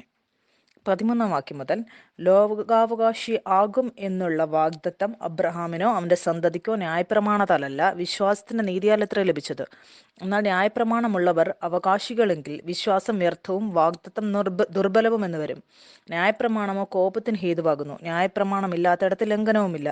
അതുകൊണ്ട് കൃപാദാനമെന്ന് വരേണ്ടതിന് വിശ്വാസത്താൽ എത്ര അവകാശികളാകുന്നത്? വാഗ്ദത്തം സകല സന്തതിക്കും ന്യായപ്രമാണമുള്ളവർക്ക് മാത്രമല്ല അബ്രഹാമിന്റെ വിശ്വാസമുള്ളവർക്കും കൂടെ ഉറപ്പാകേണ്ടതിന് തന്നെ. മരിച്ചവരെ ജീവിപ്പിക്കുകയും ഇല്ലാത്തതിനെ ഉള്ളതിനെ പോലെ വിളിക്കുകയും ചെയ്യുന്നവനായി താൻ വിശ്വസിച്ച ദൈവത്തിന്റെ ദൃഷ്ടിയിൽ അവൻ നമുക്കെല്ലാവർക്കും പിതാവാകേണ്ടതിന് തന്നെ. മരിച്ചവരെ ഉയർപ്പിക്കുകയും ഇല്ലാത്തതിനെ ഉള്ളതിനെ പോലെ വിളിക്കുകയും ചെയ്യുന്നവനായി. ഇവിടെ നമുക്ക് കാണാൻ സാധിക്കും, വചനത്തിൽ എഴുതിയിരിക്കുകയാണ്, ദൈവം പിതാവ് അവൻ മരിച്ചവരെ ഉയർപ്പിക്കുന്നു, ഇല്ലാത്തതിനെ ഉള്ളതിനെ പോലെ വിളിച്ചു വരുത്തുന്നു. എൻ്റെയും നിങ്ങളുടെയും കാര്യത്തിലും ഇതാണ് സത്യം. നമുക്ക് കാണാൻ പറ്റാത്തത്, ഈ ലോകത്തിലെ അല്ലാത്തത്, അത് വേറൊരു മേഖലയിൽ നിന്നാണ് വരുന്നത്. ദൈവവും അതിനെ അങ്ങനെയാണ് പറയുന്നത്, ഇല്ലാത്തതിനെ ഉള്ളതിനെ പോലെ. അതെന്തുകൊണ്ടാണ്? നമ്മൾ വേറൊരു ലോകത്തു നിന്നാണ് നമ്മൾ വരുന്നത്. വചനത്തിൽ മുന്നോട്ട് എന്താണ് എഴുതിയിരിക്കുന്നത് നമുക്ക് നോക്കാം. ഞാൻ നിന്നെ ബഹുജാതികൾക്ക് പിതാവാക്കി വെച്ചെന്ന് എഴുതിയിരിക്കുന്നുവല്ലോ, നിന്റെ സന്തതി ഇവണ്ണമാകുമെന്ന് അരുളി ചെയ്തിരിക്കുന്നത് പോലെ താൻ ബഹുജാതികൾക്ക് പിതാവാകും എന്ന് അവൻ ആശയ്ക്ക് വിരോധമായി ആശയോടെ വിശ്വസിച്ചു. അവൻ ഏകദേശം 100 വയസ്സുള്ളവനാകയാൽ തൻ്റെ ശരീരം നിർജീവമായി പോയതും സാറയുടെ ഗർഭപാത്രത്തിൻ്റെ നിർജീവത്വം ഗ്രഹിച്ചിട്ടും വിശ്വാസത്തിൽ ക്ഷീണിച്ചില്ല. ദൈവത്തിൻ്റെ വാഗ്ദത്തത്തിങ്കൽ അവിശ്വാസത്താൽ സംശയിക്കാതെ വിശ്വാസത്താൽ ശക്തിപ്പെട്ട് ദൈവത്തിന് മഹത്വം കൊടുത്തു. അവൻ വാഗ്ദത്തം ചെയ്തതെന്ന് പ്രവർത്തിപ്പാൻ ശക്തനെന്ന് പൂർണ്ണമായി ഉറച്ചു. അതുകൊണ്ട് അത് അവന് നീതിയായി കണക്കിട്ടു. അവന് കണക്കിട്ടു എന്ന് എഴുതിയിരിക്കുന്നത് അവനെ വിചാരിച്ചു മാത്രമല്ല, നമ്മെ വിചാരിച്ചും കൂടെയാകുന്നു. നമ്മുടെ അതിക്രമങ്ങൾ നിമിത്തം മരണത്തിന് ഏൽപ്പിച്ചും നമ്മുടെ നീതീകരണത്തിനായി ഉയർപ്പിച്ചുമിരിക്കുന്ന നമ്മുടെ കർത്താവായ യേശുവിനെ മരിച്ചവരിൽ നിന്ന് ഉയർപ്പിച്ചവനിൽ വിശ്വസിക്കുന്ന നമുക്കും കണക്കിടുവാനുള്ളതാകിയാൽ തന്നെ. നമ്മൾ യാക്കോബിൻ്റെ ലേഖനത്തിൽ നമ്മൾ 3-ാം അധ്യായത്തിൽ കാണുവാനിടയായി എങ്ങനെയാണ് നാവിലൂടെ ആ ജീവനെ നമ്മൾ നമ്മുടെ ആത്മാവിൽ നിന്ന് ശരീരത്തിലേക്ക് കൊണ്ടുവരേണ്ടതെന്ന്. അതിൻ്റെ താഴെ PDF-ൽ നിങ്ങൾക്ക് നോക്കാൻ സാധിക്കും. മുന്നോട്ട് നമുക്ക് വചനത്തിൽ നിന്ന് നോക്കാം. നിങ്ങളുടെ മനസ്സിനെ ശാന്തമാക്കി വെക്കുവാൻ നിങ്ങൾ ശ്രമിക്കണം. എന്തുകൊണ്ടെന്നാൽ നിങ്ങൾക്കൊരു പിതാവുണ്ട്. അവൻ നിങ്ങളെ പൂർത്തീകരിച്ചിരിക്കുന്ന ഒരു കാര്യത്തിലാണ് വെച്ചിരിക്കുന്നത്. മുന്നോട്ട് നമുക്ക് വായിക്കാം. എബ്രായർ 4-ാം അധ്യായം അതിൻ്റെ 9-ാം വാക്യം. ആകയാൽ ദൈവത്തിൻ്റെ ജനത്തിന് ഒരു ശബത്ത് അനുഭവം ശേഷിച്ചിരിക്കുന്നു. ദൈവം തൻ്റെ പ്രവൃത്തികളിൽ നിന്ന പോലെ അവൻ്റെ സ്വസ്ഥതയിൽ പ്രവേശിച്ചവൻ താനും തൻ്റെ പ്രവൃത്തികളിൽ നിന്ന് നിവൃത്തനായി തീർന്നു. അതുകൊണ്ട് ആരും അനുസരണക്കേടിൻ്റെ സമദൃഷ്ടാന്തത്തിനൊത്തവണ്ണം വീഴാതിരിക്കേണ്ടതിന് നാം ആ സ്വസ്ഥതയിൽ പ്രവേശിപ്പാൻ ഉത്സാഹിക്കാം. ദൈവത്തിൻ്റെ വചനം ജീവനും ചൈതന്യവുമുള്ളതായി ഇരുവായ്ത്തലുള്ള ഏത് വാളിനേക്കാളും മൂർച്ചയേറിയതും പ്രാണനെയും ആത്മാവിനെയും സന്ധിമഞ്ചകളെയും വേർവിടുവിക്കും വരെ തുളച്ചു ചെല്ലുന്നത്, ഹൃദയത്തിലെ ചിന്തനങ്ങളെയും ഭാവങ്ങളെയും വിവേചിക്കുന്നതുമാകുന്നു. നിങ്ങൾക്കറിയാമോ, എൻ്റെയും നിങ്ങളുടെയും ഏറ്റവും വലിയ വിശ്രമം അതെവിടെയാണെന്ന്? അത് ഏത് അംഗമാണ് നമുക്ക് വിശ്രമത്തിൻ്റെ ആവശ്യമുള്ളത്? ഏത് അംഗത്തിനാണ് വിശ്രമത്തിലായിരിക്കാൻ പരിശ്രമിക്കേണ്ടത്? അത് നമ്മുടെ മനസ്സാണ്. നമ്മൾ ബൈബിളിൽ വചനത്തിലൂടെ വിശ്രമത്തെക്കുറിച്ച് പഠിക്കുമ്പോൾ അവൻ ആഗ്രഹിക്കുകയാണ് നമ്മുടെ ഹൃദയത്തിൽ, നമ്മുടെ മനസ്സിൽ വിശ്രമം നമുക്ക് ലഭിക്കണമെന്ന്. മുന്നോട്ട് വചനത്തിൽ എഴുതിയിരിക്കുകയാണ്, ദൈവത്തിൻ്റെ വചനം ജീവനും ചൈതന്യവുമായി ഇരുവായ്ത്തലുള്ള ഏത് വാളിനേക്കാളും എന്താണ് അത് ചെയ്യുന്നത്? മൂർച്ചയേറിയുന്ന പ്രാണനെയും ആത്മാവിനെയും സന്ധിമഞ്ചകളെയും വേർപെടുവിക്കും വരെ തുളച്ചു ചെല്ലുന്ന ഹൃദയത്തിലെ ചിന്തകളെയും ഭാവങ്ങളെയും വിവേചിക്കുന്നതുമാകുന്നു. ദൈവത്തിൻ്റെ വചനം അത് നമ്മുടെ മനസ്സിൻ്റെ സങ്കല്പങ്ങളെ അവൻ വിവേചിക്കുകയാണ്. നിങ്ങളത് പഠിക്കുകയാണെങ്കിൽ, അതിനെ ഇടിച്ചു കളയാൻ പഠിക്കുകയാണെങ്കിൽ, നിങ്ങൾ അംഗീകരിക്കാൻ, ഏറ്റുപറയാൻ, നിങ്ങൾ ക്രിസ്തുവിലുള്ളതിനെക്കുറിച്ച് പറയാൻ തുടങ്ങുമ്പോൾ നിങ്ങൾക്ക് കാണാൻ സാധിക്കും എല്ലാ സാഹചര്യത്തിന് മുകളിലായിരിക്കും നിങ്ങൾ. എല്ലാ കൊടുങ്കാറ്റിൻ്റെ ഇടയിലും നിങ്ങൾക്ക് വിശ്രമിക്കാൻ സാധിക്കും. നിങ്ങൾ ഇനി വെള്ളത്തിൽ നിന്ന് പുറത്തു വരാൻ വേണ്ടിയല്ല, ഇനി നിങ്ങൾ വെള്ളത്തിൻ്റെ മുകളിൽ നടക്കാൻ നിങ്ങൾക്ക് തയ്യാറാകും. നിങ്ങൾക്കറിയാമോ, ചിലപ്പോൾ നിങ്ങൾക്ക് രോഗിയാകാം, നിങ്ങൾ ഡോക്ടറെ അടുത്ത് പോകാൻ സാധിക്കും, നിങ്ങൾക്ക് രോഗസൗഖ്യം ലഭിക്കാം. പക്ഷേ ആ ഒരു അത്ഭുത സ്ഥലം, അവിടെ ഒന്നും നിങ്ങളെ തൊടാൻ സാധിക്കാത്തൊരു അത്ഭുത സ്ഥലം, അതാണ് പരിശുദ്ധാത്മാവ് നമ്മളെ പഠിപ്പിക്കുന്നത്. ക്രിസ്തുവിൻ്റെ മനസ്സ് നമ്മുടെ ഉള്ളിൽ രൂപാന്തരപ്പെടുകയാണ്. ലൂക്കോസ് 21:19 എഴുതിയിരിക്കുകയാണ്, നിങ്ങൾ ക്ഷമ കൊണ്ട് നിങ്ങളുടെ പ്രാണനെ നേടുമെന്ന്. മുന്നോട്ട് നമുക്ക് വായിക്കാം. ഫിലിപ്പിയർ 4:8. ഒടുവിൽ സഹോദരന്മാരെ, സത്യമായതൊക്കെയും ഘനമായതൊക്കെയും നീതിയായതൊക്കെയും നിർമ്മലമായതൊക്കെയും രമ്യമായതൊക്കെയും സൽകീർത്തിയായതൊക്കെയും സൽഗുണമോ പുകഴ്ചയോ അതൊക്കെയും ചിന്തിച്ചുകൊള്ളുവിൻ. എന്നോട് പഠിച്ചും ഗ്രഹിച്ചും കേട്ടും കണ്ടുമുള്ളത് പ്രവർത്തിപ്പിൻ. എന്നാൽ സമാധാനത്തിൻ്റെ ദൈവം നിങ്ങളോട് കൂടെ ഇരിക്കും. എന്ത് കൽപ്പനയാണ് പൗലോസ് തരുന്നത്? സത്യമായിട്ടുള്ളതൊക്കെയും. ദൈവം സത്യത്തെക്കുറിച്ച് പറയുമ്പോൾ അവൻ ആഗ്രഹിക്കുന്നില്ല നിങ്ങൾ ഈ ശരീരത്തിൻ്റെ മേഖലയെക്കുറിച്ചല്ല നോക്കേണ്ടതെന്ന്. നിങ്ങൾ കാണുന്നതിനെ ഇത് പറയരുത്, ഇതാണ് സത്യമെന്ന്. എന്തുകൊണ്ടെന്നാൽ അവൻ ഇതിനെയല്ല സത്യമെന്ന് പറയുന്നത്. ദൈവത്തിന് വേണ്ടി അവൻ്റെ വചനമാണ് സത്യം. അതുകൊണ്ട് നമുക്ക് കാണാൻ സാധിക്കും, ഈ സത്യമായതൊക്കെയും അതിൽ നിങ്ങൾ ശ്രദ്ധിക്കുക. സത്യം ഇതാണ്. നമ്മൾ ഈ ലോകത്തുണ്ട് എങ്കിലും പക്ഷെ നമ്മൾ ഈ ലോകത്തിനുള്ളവരല്ല. അതുകൊണ്ട് നമ്മുടെ ശ്രദ്ധ ഈ ലോകത്തിലുള്ളതിൽ നമ്മൾ വെക്കരുത്. നമ്മൾ സ്വർഗീയ വസ്തുവിൽ യേശുക്രിസ്തു ഇരിക്കുന്നിടമായ ഉയരത്തിലുള്ളതാണ് നമ്മൾ ചിന്തിക്കേണ്ടത്. പിതാവായ ദൈവം എന്നെക്കുറിച്ച് പറയുന്നതാണ് സത്യം. നമ്മൾ പഠിച്ചതുപോലെ ഞാനും നിങ്ങളും നമ്മുടെ പിതാവായ ദൈവവുമായി ഒരു ബന്ധത്തിലാണ്. നമ്മൾ സാത്താനുമായി ഒരു കള്ളനെ പോലെയുള്ളവനുമായിട്ടല്ല നമ്മൾ ബന്ധത്തിലായിരിക്കുന്നത്.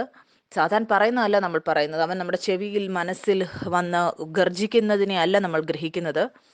എൻ്റെ ബന്ധം പിതാവുമായി ആയിരിക്കുമ്പോൾ എൻ്റെ ശ്രദ്ധ എന്ന് പറയുന്നത് അത് കേന്ദ്രീയമായിരിക്കും. അത് എൻ്റെ സത്യമായ പിതാവിൽ നിന്ന് വരുന്നതിൽ ആയിരിക്കും ഞാൻ ശ്രദ്ധിക്കുന്നത്.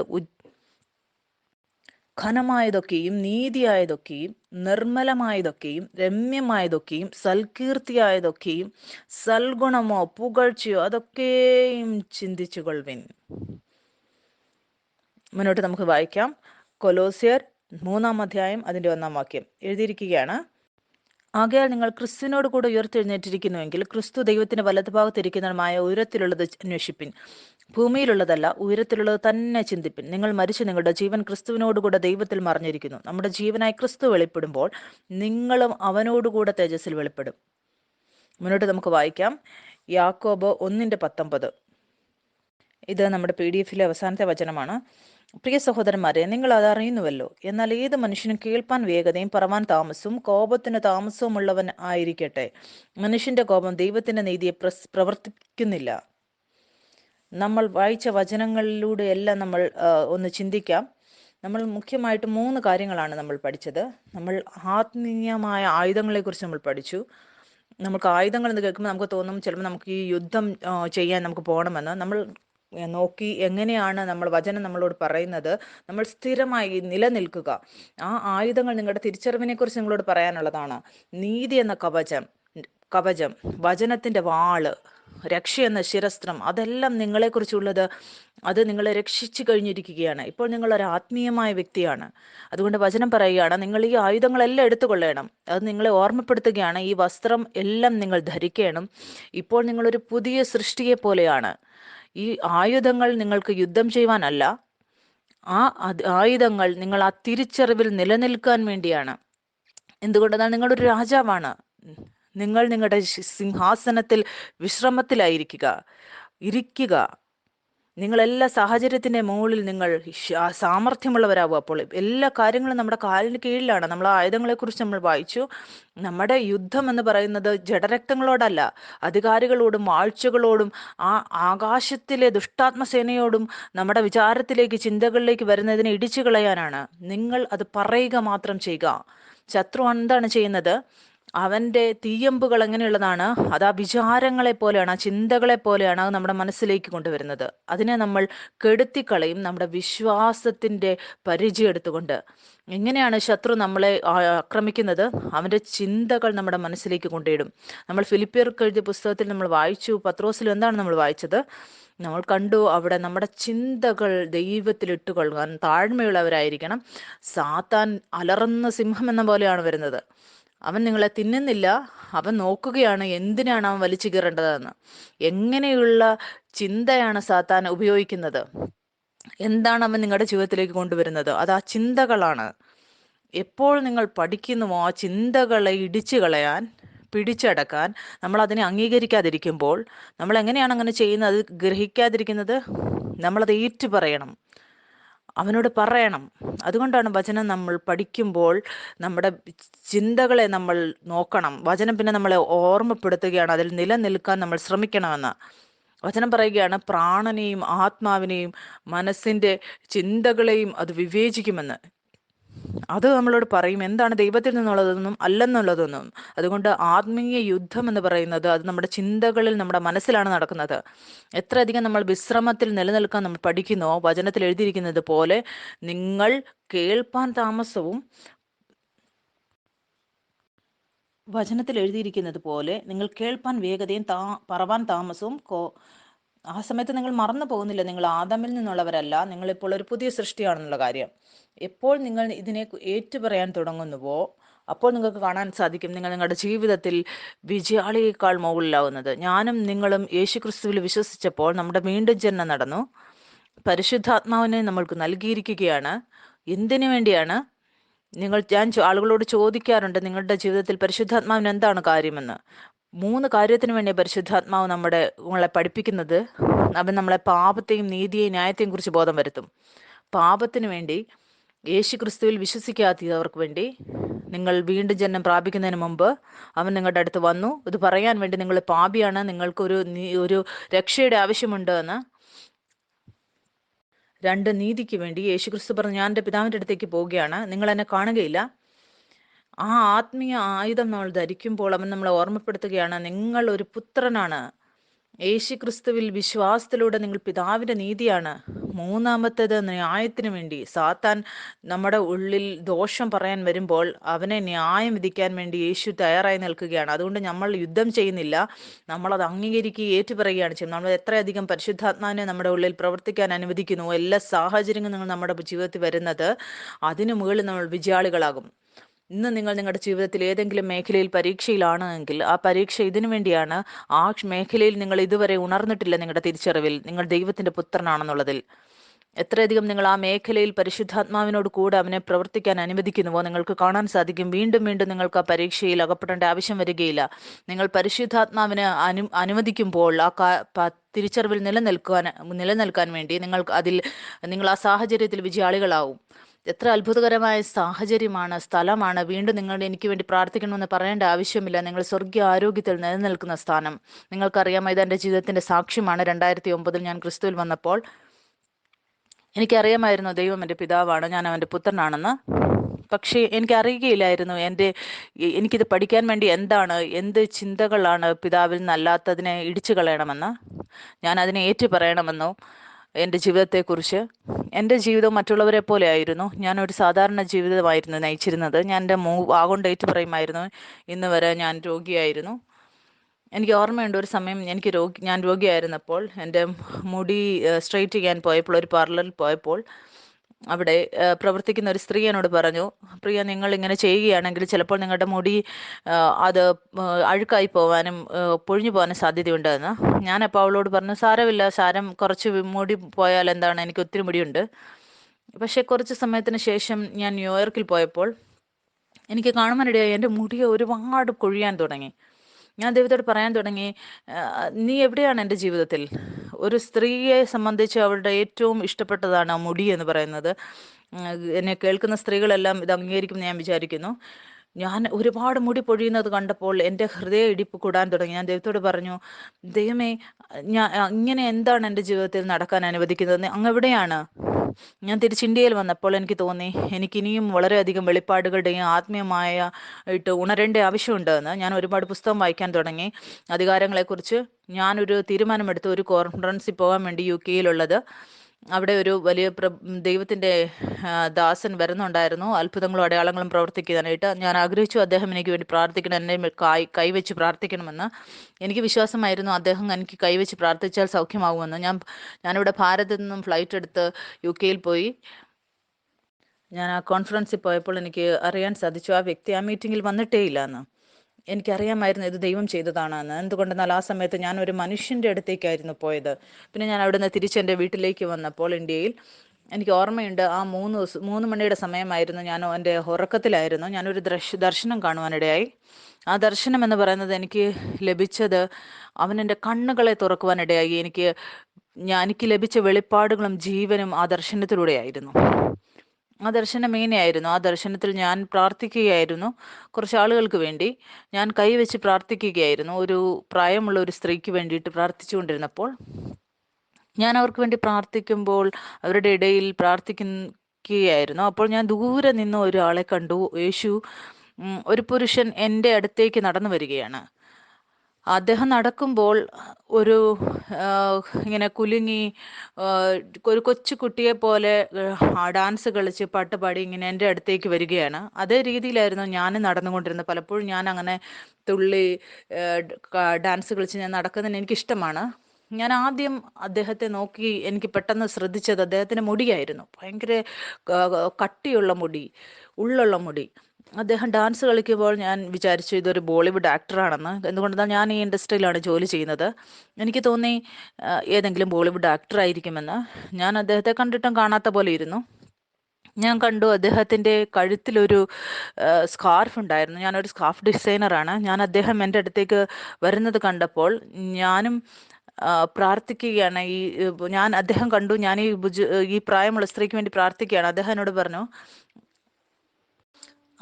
എന്നോട് പറഞ്ഞു, എനിക്കും ഇവർക്ക് വേണ്ടി പ്രാർത്ഥിക്കേണ്ട ആവശ്യമുണ്ട്. അപ്പോൾ എനിക്ക് ഉറപ്പായി ഇതൊരു ബോളിവുഡ് ആക്ടർ അല്ല, അവർ പ്രാർത്ഥിക്കാറില്ല, ഇത് യേശുവാണ് മറ്റുള്ളവർക്ക് വേണ്ടി പ്രാർത്ഥിക്കുന്നത്.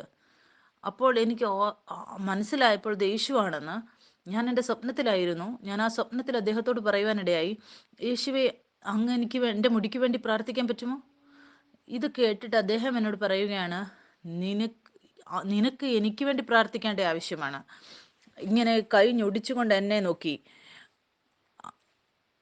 ആ നിമിഷം ഞാൻ പറഞ്ഞു, എനിക്ക് വേണ്ടി പ്രാർത്ഥിക്കൂ. അപ്പോൾ അദ്ദേഹം എന്നോട് പറഞ്ഞു, നീ എനിക്ക് വേണ്ടി പ്രാർത്ഥിക്കണം. അപ്പം ഞാൻ ചിന്തിക്കാൻ തുടങ്ങി. ഞാൻ യേശുവിനോട് പറയുകയാണ് എനിക്ക് വേണ്ടി പ്രാർത്ഥിക്കണമെന്ന്. അപ്പോൾ യേശു പറയുകയാണ്, നീ എനിക്ക് വേണ്ടി പ്രാർത്ഥിക്കണമെന്ന്. ഞാൻ ചിന്തിക്കുകയാണ്, അദ്ദേഹത്തിന് യേശുവിന് എന്തിൻ്റെ ആവശ്യമാണ്? അങ്ങ് യേശുവാണ്, എന്താവശ്യമാണ്? ഇതായിരുന്നു അദ്ദേഹം എന്നെ പഠിപ്പിക്കാൻ ആഗ്രഹിച്ചത്. ഇതെത്ര വിചിത്രമായിട്ട് തോന്നുന്നു. ഞാനും പറയുകയാണ് എനിക്ക് വേണ്ടി പ്രാർത്ഥിക്കണമെന്ന്, എനിക്ക് എന്തോ ആവശ്യമുണ്ട് എന്ന്. അവൻ എന്നിലാണ് ജീവിക്കുന്നത്. അതിനുശേഷം യേശു എൻ്റെ അടുത്ത് വന്നിട്ടിരുന്നു. എനിക്ക് ഓർമ്മയുണ്ട്, അവൻ എൻ്റെ കണ്ണുകളിലേക്ക് നോക്കിക്കൊണ്ടിരുന്നു. അവൻ എന്നെ നോക്കുകയായിരുന്നു. എനിക്ക് കാണാൻ സാധിച്ചു, അവൻ്റെ കണ്ണുകൾ എൻ്റെ കണ്ണുകളെ പോലെ തന്നെയായിരുന്നു. ആ സ്വപ്നത്തിൽ എനിക്ക് ഓർമ്മയുണ്ട്, ഞാൻ അവൻ്റെ സുഗന്ധവും എനിക്ക് ശ്വസിക്കാൻ സാധിക്കുമായിരുന്നു. അത് ഭയങ്കര സുഗന്ധമായിരുന്നു, നല്ല സുഗന്ധമായിരുന്നു. കുളിച്ചിട്ടൊരു വരുന്നത് പോലെ, കുഞ്ഞു കുട്ടികളുടെ പോലെയുള്ളൊരു സുഗന്ധമായിരുന്നു. അദ്ദേഹം എന്നെ നോക്കിയപ്പോൾ അദ്ദേഹത്തിൻ്റെ കണ്ണുകൾ എൻ്റെ കണ്ണുകൾ പോലെ, അദ്ദേഹത്തിൻ്റെ മൂക്കുകൾ എൻ്റെ മൂക്ക് പോലെ എന്നെ നോക്കിയിട്ട് അദ്ദേഹം പറയുകയാണ്, ഇതാണ് എന്നിൽ നിന്നും നിനക്ക് വേണ്ടിയുള്ളത് എന്ന്. പിന്നെ അദ്ദേഹം എൻ്റെ കണ്ണികൾ പിടിച്ചു, എന്നിട്ട് കൈ തന്നു. എന്നിട്ട് എന്നോട് പറഞ്ഞു, ആ വീണ്ടും ജനിച്ച പുതിയ സൃഷ്ടിയുടെ സ്വഭാവം നിന്നിലുണ്ട് എന്ന്. ഞാൻ അവൻ്റെ കൈ പിടിക്കാൻ ആഗ്രഹിച്ചു. എനിക്ക് ഒരുപാട് ചോദ്യങ്ങളുണ്ടായിരുന്നു എൻ്റെ ജീവിതത്തെക്കുറിച്ച് ചോദിക്കാൻ വേണ്ടി. പെട്ടെന്ന് പിന്നെ എൻ്റെ കണ്ണ് തുറന്നു പോയി. ഞാൻ ഉണരുവാനിടയായി. ആ ഉത്സാഹം എൻ്റെ ഉള്ളിലുണ്ടായിരുന്നത് നിങ്ങൾക്ക് മനസ്സിലായി കാണും. നിങ്ങളൊരു ദർശനത്തിൽ യേശുവിനെ കാണുമ്പോൾ ഞാൻ ആഗ്രഹിക്കുകയായിരുന്നു, ഒരുപാട് നേരം എനിക്ക് കിട്ടുകയായിരുന്നുവെങ്കിലെന്ന്. വളരെ നീണ്ട ഒരു സമയം ഞാൻ ഇത് തന്നെ ചിന്തിച്ചു കൊണ്ടിരുന്നു. ഞാൻ യേശുവിനെ കാണുവാനിടയായ ദർശനത്തിൽ എൻ്റെ ചോദ്യം ഇതായിരുന്നു, അദ്ദേഹം എന്തുകൊണ്ടാണ് എന്നെപ്പോലെ ഇരുന്നത് എന്ന്. എന്തുകൊണ്ടാണ് എൻ്റെ സ്കാർഫ്, ഞാൻ ഉണ്ടാക്കുന്നത് പോലെയുള്ള സ്കാർഫ് അദ്ദേഹത്തിൻ്റെ കയ്യിലുണ്ടായിരുന്നത്? എൻ്റെ പോലെയുള്ള കണ്ണ്, എൻ്റെ പോലെയുള്ള മൂക്ക് അദ്ദേഹത്തിനുണ്ടായിരുന്നു. പിന്നെ എനിക്ക് ഓർമ്മ വന്നു, അദ്ദേഹം എൻ്റെ കൈ പിടിച്ചപ്പോൾ അദ്ദേഹം ഇതല്ല പറഞ്ഞത്, ഞാൻ നിന്നെ സൗഖ്യമാക്കുന്നു എന്നല്ല പറഞ്ഞത്. അദ്ദേഹം ഇതാണ് എന്നോട് പറഞ്ഞത്, നീ വീണ്ടും ജനിച്ചിരിക്കുന്നു, നിന്റെ ഒരു പുതിയ സൃഷ്ടിയുടെ സ്വഭാവം നിന്റെ ഉള്ളിലുണ്ട് എന്ന്. അപ്പോൾ എനിക്ക് ഓർമ്മ വന്നു ഗലാത്യർ 2:20. ഞാനും നിങ്ങളും ക്രൂശിക്കപ്പെട്ടിരിക്കുകയാണ്. ഇപ്പോൾ ക്രിസ്തുവാണ് നമ്മൾ ജീവിക്കുന്നത്. ഞാൻ ക്രിസ്തുവിനോട് കൂടെ ക്രൂശിക്കപ്പെട്ടിരിക്കുകയാണ്. ഇപ്പോൾ ഞാനല്ല ജീവിക്കുന്നത്, ക്രിസ്തുവാണ് എന്നിൽ ജീവിക്കുന്നത്. ഇപ്പോൾ ഞാൻ ഈ ശരീരത്തിൽ ജീവിക്കുന്നുവെങ്കിൽ അത് ആ പുത്രനിലുള്ള വിശ്വാസത്താലാണ് ഞാൻ ജീവിക്കുന്നത്. എന്നിലുള്ളവൻ, അവൻ ക്രൂശിക്കപ്പെട്ടു കഴിഞ്ഞു. യേശു ക്രിസ്തു ഇപ്പോൾ നിങ്ങളിൽ ജീവിക്കുന്നു. വചനം നമ്മളെ പുതിയ സൃഷ്ടിയെക്കുറിച്ചാണ് പറയുന്നത്. ഇപ്പോൾ ഞാനും നിങ്ങളും അവനോട് കൂടെ ഒരാത്മാവാണ്.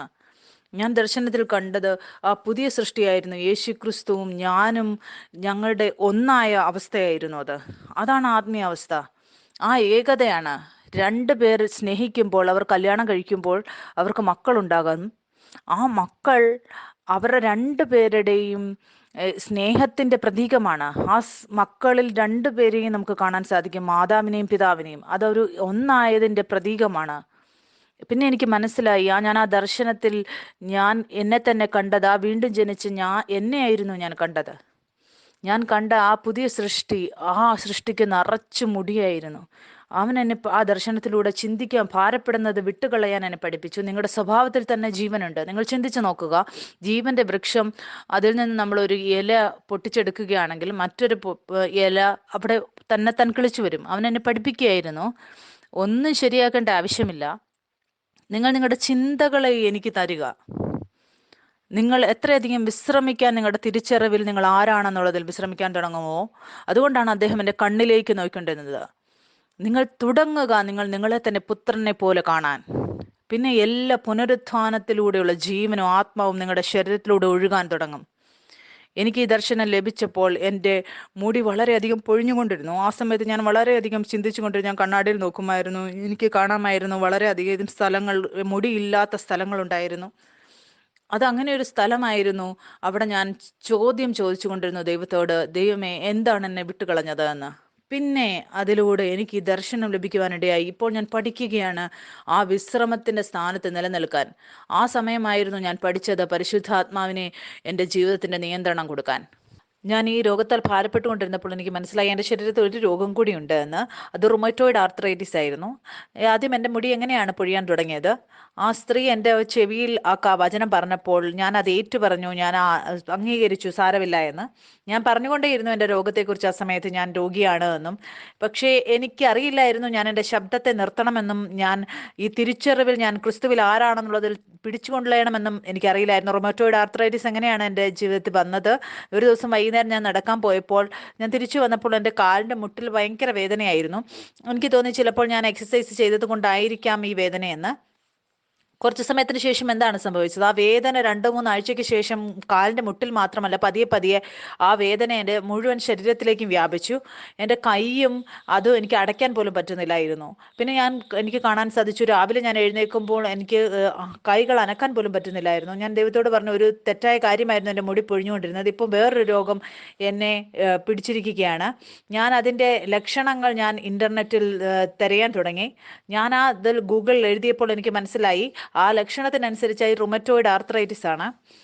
പിന്നെ എനിക്ക് കാണാൻ സാധിച്ചു ഈ രോഗത്തിന് ഒരു പരിഹാരവുമില്ല. പക്ഷേ ഈ പ്രാവശ്യം ഞാൻ വേറൊരു വ്യത്യാസമായിട്ടായിരുന്നു. ഞാൻ ഈ ലക്ഷണങ്ങളെ ഞാൻ എൻ്റെ ശരീരത്തിൽ കണ്ടപ്പോൾ ഞാൻ എൻ്റെ വാ കൊണ്ട് അത് ഏറ്റു പറഞ്ഞില്ല. ആ സമയത്ത് എൻ്റെ മമ്മി എൻ്റെ കൂടെ ഉണ്ടായിരുന്നു, എൻ്റെ കൂട്ടുകാരൻ്റെ കൂടെ ഉണ്ടായിരുന്നു. പക്ഷെ ഞാൻ ആരോടും ഇതിനെക്കുറിച്ച് സംസാരിച്ചില്ല.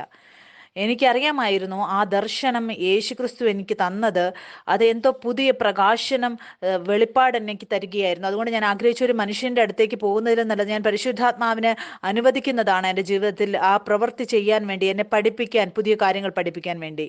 പിന്നെ ഞാൻ ആ ഇൻ്റർനെറ്റിൽ വീണ്ടും തിരയാൻ തുടങ്ങി. അവിടെ എനിക്ക് മനസ്സിലായി ഇങ്ങനെ ചില ജ്യൂസുകളുണ്ട്, നിങ്ങൾക്ക് കുടിക്കേണ്ടതായിട്ടുണ്ട്, അതിൽ നിന്ന് നിങ്ങൾക്ക് സഹായം ലഭിക്കും. ഞാൻ അതെല്ലാം കുടിക്കാൻ തുടങ്ങി. അതിനുശേഷം പിന്നെ അതിനകത്ത് കണ്ട് പ്രോട്ടീൻ രാത്രിയിൽ കഴിക്കരുത്, ഞാൻ അങ്ങനെ ചെയ്യാൻ തുടങ്ങി. 8 മാസം ഞാൻ അങ്ങനെ എൻ്റെ ജീവിതം മുന്നോട്ട് നടത്തിക്കൊണ്ടുപോയി. ആ സമയത്തെ കാര്യമാണ്, ഞാൻ തീർച്ചയായിട്ടും ഞാൻ പൂർണ്ണമായും ഞാൻ ക്ഷീണിച്ചിരുന്നു, ഞാൻ മടുത്തു പോയിരുന്നു. ആ സമയത്ത് എൻ്റെ ശരീരത്തിൽ ചൊറിച്ചിലിൻ്റെതായ ലക്ഷണങ്ങളും കാണാൻ തുടങ്ങി. എത്രയധികം രോഗങ്ങൾ എൻ്റെ ജീവിതത്തിൽ ഉണ്ടായിരുന്നു. അതുകൊണ്ടാൽ എല്ലാം മൂലം ഞാൻ വളരെയധികം ക്ഷീണിച്ചിരുന്നു. ഞാനൊരു നിർണയം എടുത്തു, എനിക്കിങ്ങനെ ജീവിക്കാൻ സാധിക്കില്ല. ഞാൻ ഒന്നുകിൽ ഞാൻ വിശ്വസിക്കും ദൈവത്തിൻ്റെ പുത്രനാണെന്നുള്ളതിൽ, വചനത്തിലൂടെ മാത്രം ഞാൻ ജീവിക്കാൻ തുടങ്ങും. അതല്ല എങ്കിൽ ഞാൻ പൂർണ്ണമായും വിശ്വസിക്കാതിരിക്കും. ആ സമയമായിരുന്നു ഞാൻ ദൈവത്തിനെ വീണ്ടും അന്വേഷിച്ചുകൊണ്ടിരുന്നു. ഞാൻ ആഗ്രഹിച്ചു അവൻ എന്നെ ഈ രോഗത്തിൽ നിന്ന് വിടുവിക്കണമെന്ന്. അതുകൊണ്ടാണ് നാം പലപ്പോഴും നമ്മുടെ ചുറ്റും നോക്കുമ്പോൾ ആളുകൾ അവർ പലപ്പോഴും ഈ കാര്യം പറയാറുണ്ട്, ദൈവമേ ഞാൻ പ്രാർത്ഥിക്കുന്നു, എന്നിട്ട് എന്തുകൊണ്ടാണ് അങ്ങ് എൻ്റെ പ്രാർത്ഥനയ്ക്ക് ഉത്തരം നൽകാത്തത്? പക്ഷെ ദൈവം അവിടെ നിൽക്കുന്നുണ്ട്. അവൻ ഒരിക്കലും അവൻ നേരത്തെ വചനത്തിൽ നിങ്ങളെക്കുറിച്ച് എഴുതിയിരിക്കുന്നതിൻ്റെ എതിരായിട്ടൊന്നും പോകുകയില്ല. യേശുവും സ്വപ്നത്തിൽ നിന്നെ കണ്ടപ്പോൾ അവനൊരു സൗഖ്യത്തിന് വേണ്ടിയല്ല പ്രാർത്ഥിച്ചു, പക്ഷെ എന്നെ ഓർമ്മപ്പെടുത്തി നീ ഒരു പുതിയ സൃഷ്ടിയാണ്, അതിൻ്റെ സ്വഭാവം നിന്റെ ഉള്ളിലുണ്ട് എന്ന്. റുമറ്റോയിഡ് ആർത്രൈറ്റിസിൽ എൻ്റെ ഉള്ളിലുണ്ടായിരുന്നപ്പോൾ ഒരു വെളിപ്പാടും കൂടെ എനിക്ക് ലഭിച്ചു. എനിക്ക് കാണാനിടയായി എൻ്റെ കണ്ണ് അത് മുഴുവനും കറുത്തിരിക്കുകയാണ്. ഞാൻ ചോദിക്കാൻ തുടങ്ങി, ഞാൻ സൗഖ്യത്തിന് വേണ്ടി പ്രാർത്ഥിക്കുന്നു, അങ്ങനെ കാണിക്കുകയാണ് എൻ്റെ കണ്ണ് കറുത്തിരിക്കുന്നുവെന്ന്. വചനത്തിൽ ഞാൻ വായിച്ചു, ശരീരത്തിൻ്റെ വിളക്ക് കണ്ണാണ്, അത് കറുത്തിരിക്കുകയാണ്. നിങ്ങളുടെ മനസ്സ് രണ്ടായിട്ടിരിക്കുകയാണെങ്കിലും നിങ്ങളുടെ ശരീരം മുഴുവൻ അന്ധകാരത്തിലാണ്. അവൻ എന്നെ കാണിക്കാൻ ആഗ്രഹിച്ചു, നീ രോഗിയാണ്, പക്ഷെ നീ പൂർണ്ണമായും വിശ്വസിക്കുന്നില്ല ഞാൻ നിന്നെക്കുറിച്ച് പറഞ്ഞിരിക്കുന്നതിൽ. ആ സമയത്ത് ഞാൻ ഒരു വചനം കൂടെ എനിക്ക് ദൈവം തരുവാനിടയായി. ആ സദൃശ്യവാക്യം 28:1 ആരും ഓടിക്കാതെ തന്നെ ദുഷ്ടന്മാർ ഓടിപ്പോകുമെന്ന്. ആ ശത്രു അവൻ നിങ്ങളുടെ മുമ്പിൽ നിന്ന് ഓടിപ്പോകും, അതിൻ്റെ പുറകെ പോകുന്നത് നിങ്ങൾ നിർത്തുമ്പോൾ.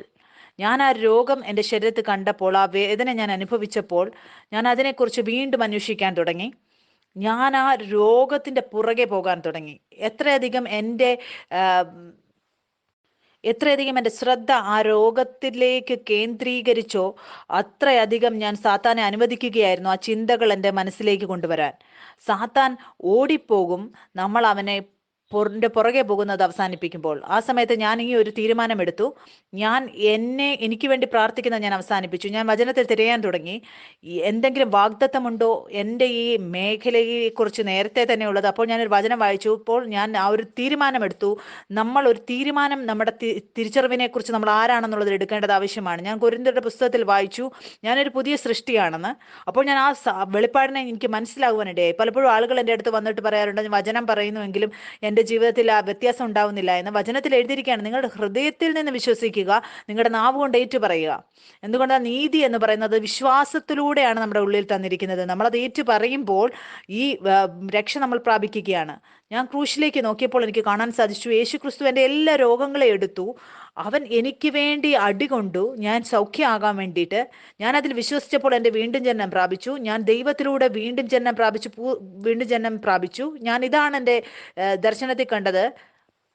എനിക്ക് മനസ്സിലാകുവാൻ സാധിച്ചു, ഞാനിപ്പോൾ ഒരു പുതിയ സൃഷ്ടിയാണ്. എൻ്റെ ജാതി മനുഷ്യജാതിയല്ല, ഇപ്പോൾ ഞാൻ സ്വർഗജാതിയാണ്. ഇപ്പോൾ ഞാൻ വീണ്ടും ഇനി ഒരിക്കലും രോഗിയാകുകയില്ല.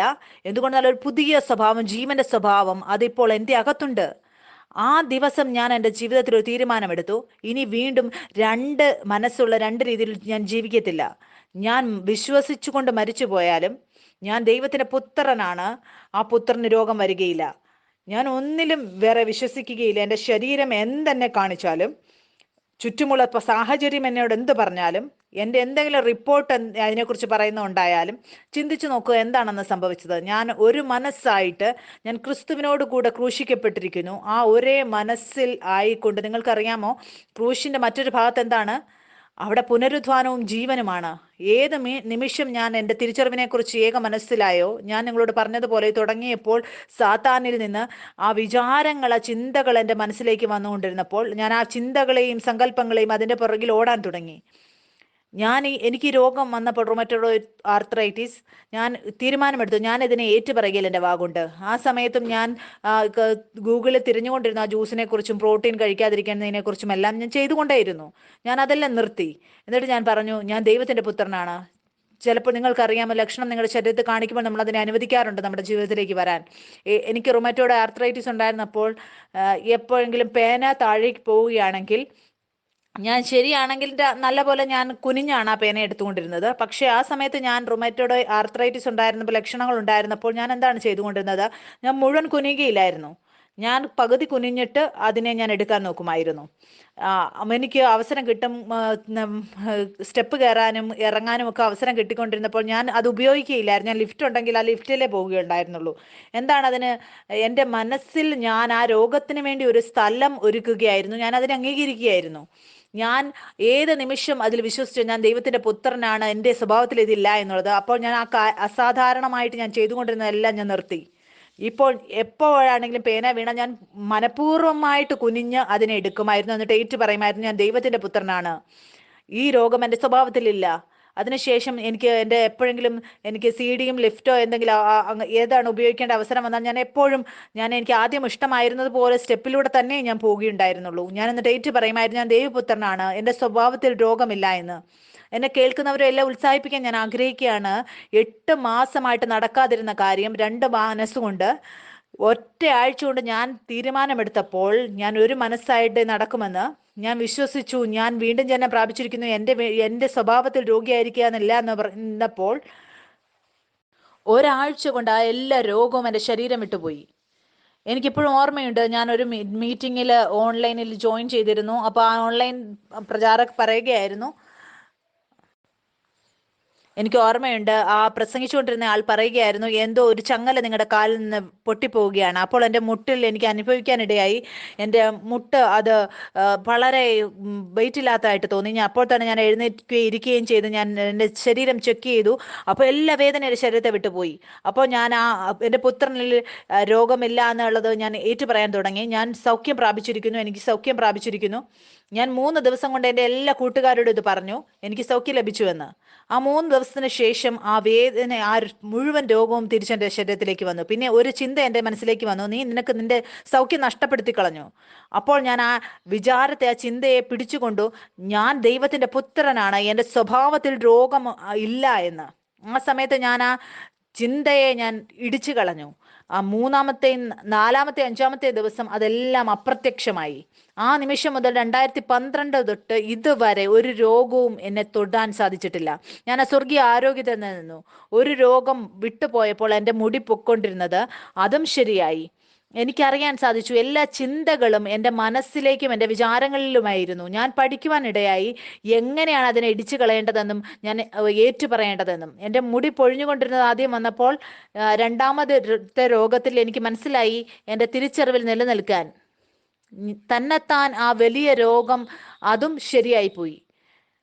ഞാൻ പലപ്പോഴും ആളുകൾ പ്രശ്നങ്ങളിലായി പോകാറുണ്ട്. നിങ്ങൾ മറ്റൊരു മേഖലയിൽ നിങ്ങളുടെ തിരിച്ചറിവ് പിടിച്ചുകൊള്ളും, അതിലൂടെ നിങ്ങൾക്ക് പഠിക്കാൻ സാധിക്കും ആ മേഖലയിലും എങ്ങനെയാണ് സൗഖ്യം പ്രാപിക്കേണ്ടതെന്ന്. ഈ എല്ലാ രോഗവും എൻ്റെ ജീവിതത്തിൽ ആദ്യം എങ്ങനെയാണ് വന്നത്, അതിനെല്ലാം നമ്മൾ ഏറ്റു പറയുമ്പോൾ, നമ്മൾ അംഗീകരിക്കുമ്പോൾ, നമ്മുടെ ചിന്തകൾ, സങ്കല്പങ്ങൾ, വിചാരങ്ങൾ വരുന്നതിനെ, ഞാൻ ഇന്നും ഈ രോഗിയാവുക എന്നുള്ള ശബ്ദത്തെ ഇന്ന് വരാൻ സാധിച്ചില്ല. ഞാൻ രോഗിയാണ്. ആ രോഗം അതിന് എൻ്റെ ഡിക്ഷണറിയിലേ ഇല്ല. പലപ്പോഴും ആളുകൾ എന്നെ നേരത്തെ അറിയാവുന്നവർക്ക് ഈ കാര്യം അറിയാം, ഞാൻ ഈ ശബ്ദങ്ങൾ ഉപയോഗിക്കാറില്ല എന്ന്. എന്തുകൊണ്ടെന്നാൽ അതെൻ്റെ സ്വഭാവത്തിലില്ല. എൻ്റെ മനസ്സ് ഈ വിശ്വാസത്തിലാണ്, ഞാനിപ്പോൾ ഒരു പുതിയ സൃഷ്ടിയാണ്, ഞാൻ ദൈവത്തിൻ്റെ പുത്രനാണ്, ഞാൻ അവനിലൂടെ വീണ്ടും ജന്മം പ്രാപിച്ചിരിക്കുകയാണ്. നിങ്ങളുടെ മനസ്സിലേക്ക് എന്തെങ്കിലും ചിന്തകൾ വരികയാണെങ്കിൽ നിങ്ങൾ പഠിക്കുക, നിങ്ങൾ അതിൻ്റെ ദാസനാവരുത്. നിങ്ങൾ അതിൻ്റെ ദാസനാകുമ്പോൾ അതിൻ്റെ പുറകെ ഓടുകയാണ്. നിങ്ങൾ ആ ചിന്തകളെ നിങ്ങൾ നോക്കുക, നിങ്ങളെ അത് ദാസന്മാരാക്കിയോ എന്ന്. നിങ്ങൾ പുത്രന്മാരാണ്. നമ്മൾക്ക് അങ്ങനെയുള്ള സങ്കല്പങ്ങളെ നമ്മൾ ഇടിച്ചു കളയണം. നമ്മൾ അതിനെ ഇടിച്ചു കളയുന്നത് നമ്മുടെ വാഗുകൊണ്ട് ഏറ്റു പറയുമ്പോഴാണ്. 2012 മുതൽ ഇതുവരെ ഒരു രോഗവും എൻ്റെ ശരീരത്തിൽ വരാൻ സാധിച്ചിട്ടില്ല. എന്തുകൊണ്ടാണ്? ഞാൻ അതിനെ എങ്ങനെ ഇടിച്ചു കളയണമെന്ന് പഠിച്ചു. നമ്മളത് പറയാൻ നമ്മൾ സാവധാനതയുള്ളത് ആയിരിക്കുമ്പോൾ, നമ്മൾ പഠിക്കുമ്പോൾ, നമ്മൾ പറയാൻ പതിയെയും അങ്ങനെയുള്ള ശബ്ദങ്ങൾ ഉപയോഗിക്കാതിരിക്കുമ്പോഴും നമ്മൾ ഏറ്റു പറയുക നമ്മുടെ സ്വഭാവത്തിൽ ഇതില്ല എന്ന്. അപ്പോൾ നിങ്ങൾ ഒന്നും തൊടുകയില്ല. എൻ്റെ മമ്മിയുടെ ജീവിതത്തിലും വലിയൊരു സാക്ഷ്യമാണ്. കുറച്ച് സമയത്തിന് മുമ്പ് എൻ്റെ മമ്മി ഒരു ചെക്കപ്പ് ചെയ്തു. ആ ചെക്കപ്പ് സംഭവിച്ചപ്പോൾ എന്താണ് അതിലൂടെ കണ്ടുപിടിച്ചത്? എൻ്റെ മമ്മിക്ക് ഒരു രോഗമുണ്ട്. തിരിച്ച് അവർ പറയാനിടയിൽ നമുക്ക് ഇനിയും ഒരുപാട് ടെസ്റ്റുകൾ ചെയ്യണമെന്ന്. ആ സമയത്ത് എനിക്ക് അറിയാമായിരുന്നു ദൈവത്തിൻ്റെ പുത്രനാണെന്ന്. എൻ്റെ മമ്മിയും ദൈവത്തിൻ്റെ പുത്രനാണ്. ആ കാര്യം എൻ്റെ ചെവിയിലെത്തിയപ്പോൾ, എൻ്റെ കാര്യത്തിൽ എനിക്ക് ഓർമ്മയുണ്ട്, എനിക്ക് ഈ കാര്യം അറിയാൻ സാധിച്ചപ്പോൾ ഞാൻ ഒരുപാട് ചിന്തിച്ചു, അവിടെ ഇവിടെ ഓടാൻ തുടങ്ങി. എനിക്ക് അധികം ബൈബിൾ വായിക്കാനും എൻ്റെ വെളിപ്പാട് കൂട്ടേണ്ട ആവശ്യമുണ്ട്. ആ സമയത്ത് രാത്രി ഉറങ്ങിയപ്പോൾ രാവിലെ ദൈവം എന്നോട് പറഞ്ഞു, ഒന്നും ശരിയാക്കേണ്ട ആവശ്യമില്ല, എല്ലാം നേരത്തെ പൂർത്തീകരിച്ചിരിക്കുന്ന കാര്യമാണ്. നിങ്ങളുടെ മമ്മി ദൈവത്തിൻ്റെ പുത്രനാണ്, നീയും. ആ സമയത്ത് ഞാൻ ആ വാഗ്ദത്തത്തെ ഏറ്റെടുത്തു. സങ്കീർത്തനം 91 എഴുതിയിരിക്കുകയാണ്, എന്നെ നിങ്ങളെയും കുറിച്ച് ഒരു ബാധയും നിന്റെ കൂടാരത്തിന് അടുക്കയില്ല എന്ന്. എൻ്റെ കുടുംബത്തിൻ്റെ അടുത്തേക്ക് വരികയില്ല. എനിക്ക് മനസ്സിലായി ഇത് എനിക്ക് വേണ്ടിയുള്ളതാണ്, ദൈവത്തിൻ്റെ പുത്രന്മാർക്ക് വേണ്ടി. അതുകൊണ്ട് അടുത്ത ദിവസം രാവിലെ എഴുന്നേറ്റപ്പോൾ ഞാൻ മമ്മിയോട് പറഞ്ഞു, ഒന്നും ചെയ്യേണ്ട ആവശ്യമില്ല, നമ്മൾ ഈ ടെസ്റ്റ് വീണ്ടും നമുക്ക് ചെയ്യാം 1 മാസത്തിന് ശേഷം. 1 മാസത്തിന് ശേഷം വീണ്ടും ഞങ്ങൾ ആ ടെസ്റ്റ് ചെയ്തപ്പോൾ എനിക്ക് ഓർമ്മയുണ്ട്, ഞാൻ പ്രാർത്ഥിച്ചു പറഞ്ഞു, പിതാവേ, എന്തെങ്കിലും അങ്ങനെ അത്ഭുതം ആയിട്ടുള്ള കാര്യം ചെയ്യണം, എല്ലാവരും അറിയണം അങ്ങ് ദൈവമാണെന്ന്. ആ റിപ്പോർട്ട് ഒരു ഗുഡ് ഫ്രൈഡേ ദിവസമായിരുന്നു വന്നത്. ആ റിപ്പോർട്ട് എന്ന് പറയുന്നത് ആ രോഗം ഇല്ല എന്നുള്ളതായിരുന്നു. ഒരു റിപ്പോർട്ടിൽ എഴുതിയിരിക്കുകയാണ് ആ രോഗമുണ്ട് എന്ന്, ഇനിയും ഒരുപാട് ടെസ്റ്റുകളുടെ ആവശ്യമുണ്ടെന്ന്. രണ്ടാമത്തെ റിപ്പോർട്ടിൽ എഴുതിയിരിക്കുകയാണ് ഒരു രോഗവുമില്ല എന്ന്. എങ്ങനെ നമ്മൾ നമ്മുടെ ജീവിതത്തിൽ ഇതിൽ വിജയിക്കുവാൻ നമുക്ക് സാധിക്കും? ഞാൻ എന്തെങ്കിലും യുദ്ധം ചെയ്തായിരുന്നു ആ സമയത്ത്? ഞാൻ യുദ്ധം ചെയ്യാൻ പോയില്ലായിരുന്നു. ആ ചിന്തകൾ എൻ്റെ ഹൃദയത്തിലേക്ക് വന്നു. ആ ചിന്തകളെ ഞാൻ പിടിച്ച് ഇടിച്ചു കളഞ്ഞു. ഞാൻ എൻ്റെ വാഗൊണ്ട് ഏറ്റു പറഞ്ഞു, ഞാൻ ദൈവത്തിൻ്റെ പുത്രനാണ്, അവർ ദൈവത്തിൻ്റെ പുത്രനാണ്, ഞാനും. നമ്മൾ വിശ്രമത്തിൽ നിലനിൽക്കാൻ ശ്രമിച്ചു. നമ്മൾ നമ്മുടെ തിരിച്ചറിവിൽ നിലനിൽക്കാൻ ശ്രമിച്ചു. എത്രയധികം നമുക്ക് തന്നിരിക്കുന്ന ആയുധങ്ങളുണ്ടോ, ഇതെല്ലാം നമ്മൾ ആത്മീയ വ്യക്തിയാണെന്നുള്ള അറിവിന് വേണ്ടിയാണ്. നമുക്ക് അതിനുവേണ്ടി യുദ്ധം ചെയ്യേണ്ട ആവശ്യമില്ല. നേരത്തെ യുദ്ധം ചെയ്ത് ജയിച്ചിരിക്കുന്ന കാര്യത്തിൽ എല്ലാ യുദ്ധവും നിങ്ങളുടെ മനസ്സിലും നിങ്ങളുടെ ചിന്തകളിലും വിചാരങ്ങളിലും വേണ്ട. അതുകൊണ്ടാണ് വചനം പറയുന്നത്, നിങ്ങളുടെ ഹൃദയം സ്വർഗീയ സ്ഥാനങ്ങളിൽ വെക്കണമെന്ന്. ഞാൻ എപ്പോഴും എന്നെ വ്യത്യസ്തയാക്കി വെക്കാറുണ്ട് എൻ്റെ ആൾക്കാരുകളോട് സംസാരിക്കുമ്പോൾ. ഇതാണ് സത്യം. എൻ്റെയും നിങ്ങളുടെയും ജീവിതം എന്നത് പൂർത്തീകരിച്ചിരിക്കുന്ന ഒരു കാര്യമാണ്. അതുകൊണ്ട് എനിക്ക് നിങ്ങൾക്കും ശ്രദ്ധിക്കേണ്ട കാര്യം, നമ്മുടെ വാക്കുകൊണ്ട് ഒരു തീ പോലെയുള്ള നാവ്, അവൻ്റെ പൂർത്തീകരിച്ച കാര്യത്തെ തെറ്റായി കാണിക്കുന്ന ഒന്നും പറയരുത്. ഞാൻ ആ രോഗത്തിന്റെ കഥ കടച്ചു കളഞ്ഞപ്പോൾ അതിന് ഒരിക്കലും തിരിച്ചു വരാൻ സാധിച്ചില്ല. യേശു പറഞ്ഞതുപോലെ ഞാൻ ഒരു വാതിലാകുന്നു. ഞാൻ ഈ കാര്യങ്ങൾ പഠിച്ചു. യേശു എന്നെ വിട്ടുകളഞ്ഞിരുന്നോ? ഇല്ല. ആ സമയത്തും എനിക്കൊരു ഡോക്ടറുടെ അടുത്തേക്ക് പോകണമായിരുന്നെങ്കിൽ ആ സൗഖ്യം എനിക്ക് ലഭിക്കുമായിരുന്നു. പക്ഷെ ഞാനിതെല്ലാവരോടും പറയും, അതിനു മുമ്പ് ദൈവം നിങ്ങളെ വെള്ളത്തിൽ നടത്തുന്നതിന് മുമ്പ് അവൻ നിങ്ങളെ പഠിപ്പിക്കും എങ്ങനെയാണ് വെള്ളത്തിൽ നീന്തേണ്ടതെന്ന്. അതുകൊണ്ട് വളരെ ആവശ്യമാണ് നമ്മൾ പരിശുദ്ധാത്മാവിന്റെ ശബ്ദം കേട്ട് നടക്കണം. മറ്റുള്ളവരുടെ ജീവിതം നോക്കി അങ്ങനെയല്ല. മമ്മിയുടെ സാക്ഷി ഞാൻ നിങ്ങളോട് പറഞ്ഞതുപോലെ എങ്ങനെയാണ് രോഗത്തിൽ നിന്നും ക്യാൻസറിൽ നിന്നും വിജയിച്ചത് എന്ന്, അതുതന്നെയാണ് മറ്റൊരു മേഖലയിലും അവർക്ക് കഷ്ടപ്പെട്ടുകൊണ്ടിരുന്നു. ആ രോഗം അവരുടെ അടുത്തേക്ക് വന്നപ്പോൾ ഞാൻ മമ്മിയോട് പറഞ്ഞു, മമ്മി നിങ്ങൾ ശാന്തമായിരിക്കുക, നിങ്ങൾ പോവുക, പിതാവ് നിങ്ങൾക്ക് ഏറ്റവും നല്ലൊരു ഡോക്ടറെ കാണിക്കും. ബുദ്ധിയിലൂടെ ഞങ്ങൾ പോയപ്പോൾ ഒരു നല്ല ഡോക്ടർ ലഭിച്ചു. ആ രോഗമെല്ലാം ഇപ്പോൾ പോയി. ആ രണ്ട് സാക്ഷ്യത്തിലും ദൈവം നമ്മളെ നടത്തുകയാണ്. നിങ്ങൾക്കറിയാമോ, പരിശുദ്ധാത്മാവ് അവന്റെ സ്വഭാവം എന്ന് പറയുന്നത് അത് താഴ്മയുള്ള സ്വഭാവമാണ്. എത്രയധികം നമ്മൾ നമ്മുടെ ജീവിതത്തിൽ പരിശുദ്ധാത്മാവിന്റെ ശബ്ദം കേൾക്കുന്നുവോ അവൻ നമ്മെ പഠിപ്പിക്കും. ഇതിന് ദാവീദ് ഗോലിയാത്തുമായിട്ട് യുദ്ധം ചെയ്യാൻ പോകുന്നതിന് മുമ്പ് അവൻ ഒരു സിംഹത്തെയും ഒരു കരടിയെയും വീഴ്ച്ചിരുന്നു. അവന്റെ ജീവിതത്തിന്റെ ചെറിയ ചെറിയ മേഖലകളിൽ അവൻ വിജയം അനുഭവിച്ചിരുന്നു. അതിനുശേഷമാണ് ഒരു വലിയ കാര്യം അവന്റെ ജീവിതത്തിൽ അവനെ തോൽപ്പിച്ചു കളയുന്നത്. എൻ്റെ മുടി പോയിക്കൊണ്ടിരുന്ന രോഗത്തിൽ നിന്നും എൻ്റെ രണ്ടാമത്തെ രോഗത്തിൽ റുമറ്റോയ്ഡ് ആർത്രൈറ്റിസ്, ആ വലിയ രോഗത്തിലും ഞാൻ വിജയം പ്രാപിച്ചു. ഇതുകൊണ്ടായിരുന്നു. ആ നുണയുടെ വിത്ത് എൻ്റെ പ്രാണനിലുണ്ടായിരുന്നത് കളഞ്ഞു കഴിഞ്ഞിരുന്നു. പിന്നെ ഞാൻ ആ രോഗത്തിന്റെ ചിന്തയുടെ ദാസനായിട്ടില്ല. ഒരു സാക്ഷ്യം കൂടെ ഞാൻ നിങ്ങളോട് പറയാൻ ആഗ്രഹിക്കുകയാണ്. അതെൻ്റെ എൻ്റെ കൂട്ടുകാരിയുടെയാണ്. ഞാൻ നിങ്ങളോട് പല പ്രാവശ്യം പറഞ്ഞിട്ട് നിങ്ങൾക്കും പലപ്പോഴും ചിന്തകൾ വന്നു, എനിക്ക് പനിയുണ്ടോ? നിങ്ങൾക്ക് പനി വരികയില്ല, ഒരു വിചാരമാണ്, ചിന്തയാണ് വരുന്നത്. നീ രോഗിയാണോ? അത് പറയുകയാണ്. ഏറ്റവും ആദ്യം ആ ചിന്തയാണ് നമ്മുടെ ഹൃദയത്തിലേക്ക് വരുന്നത്, ഞാൻ രോഗിയാണോ? അതിനുശേഷം നമ്മുടെ സ്വഭാവത്തിൽ എന്താണ് സംഭവിക്കുന്നത്? നമ്മൾ നമ്മളെ തന്നെ രോഗിയായിട്ട് കാണുകയാണ്. നമ്മൾ പിന്നെ ഫാൻ ഓഫ് ചെയ്യും. പിന്നെ നമ്മൾക്ക് ഒന്നുകൂടെ തോന്നും. അപ്പം നമ്മൾ മരുന്നിൻ്റെ പുറകെ ഓടാൻ തുടങ്ങും, ആ രോഗത്തിൻ്റെ പുറകെ. പിന്നെ നിങ്ങൾ പഠിക്കുകയാണ്, ആ ചിന്ത നിങ്ങളുടെ അകത്തേക്ക് വരുമ്പോൾ നിങ്ങൾ രോഗിയാണോ എന്ന്. അപ്പോൾ തന്നെ നിങ്ങൾ അതിനെ ഇടിച്ചു കളയുക. നിങ്ങൾ ഏറ്റു പറയാൻ, ഞാൻ ദൈവത്തിന്റെ പുത്രനാണ്, എൻ്റെ സ്വഭാവത്തിൽ രോഗമായിരിക്കില്ല.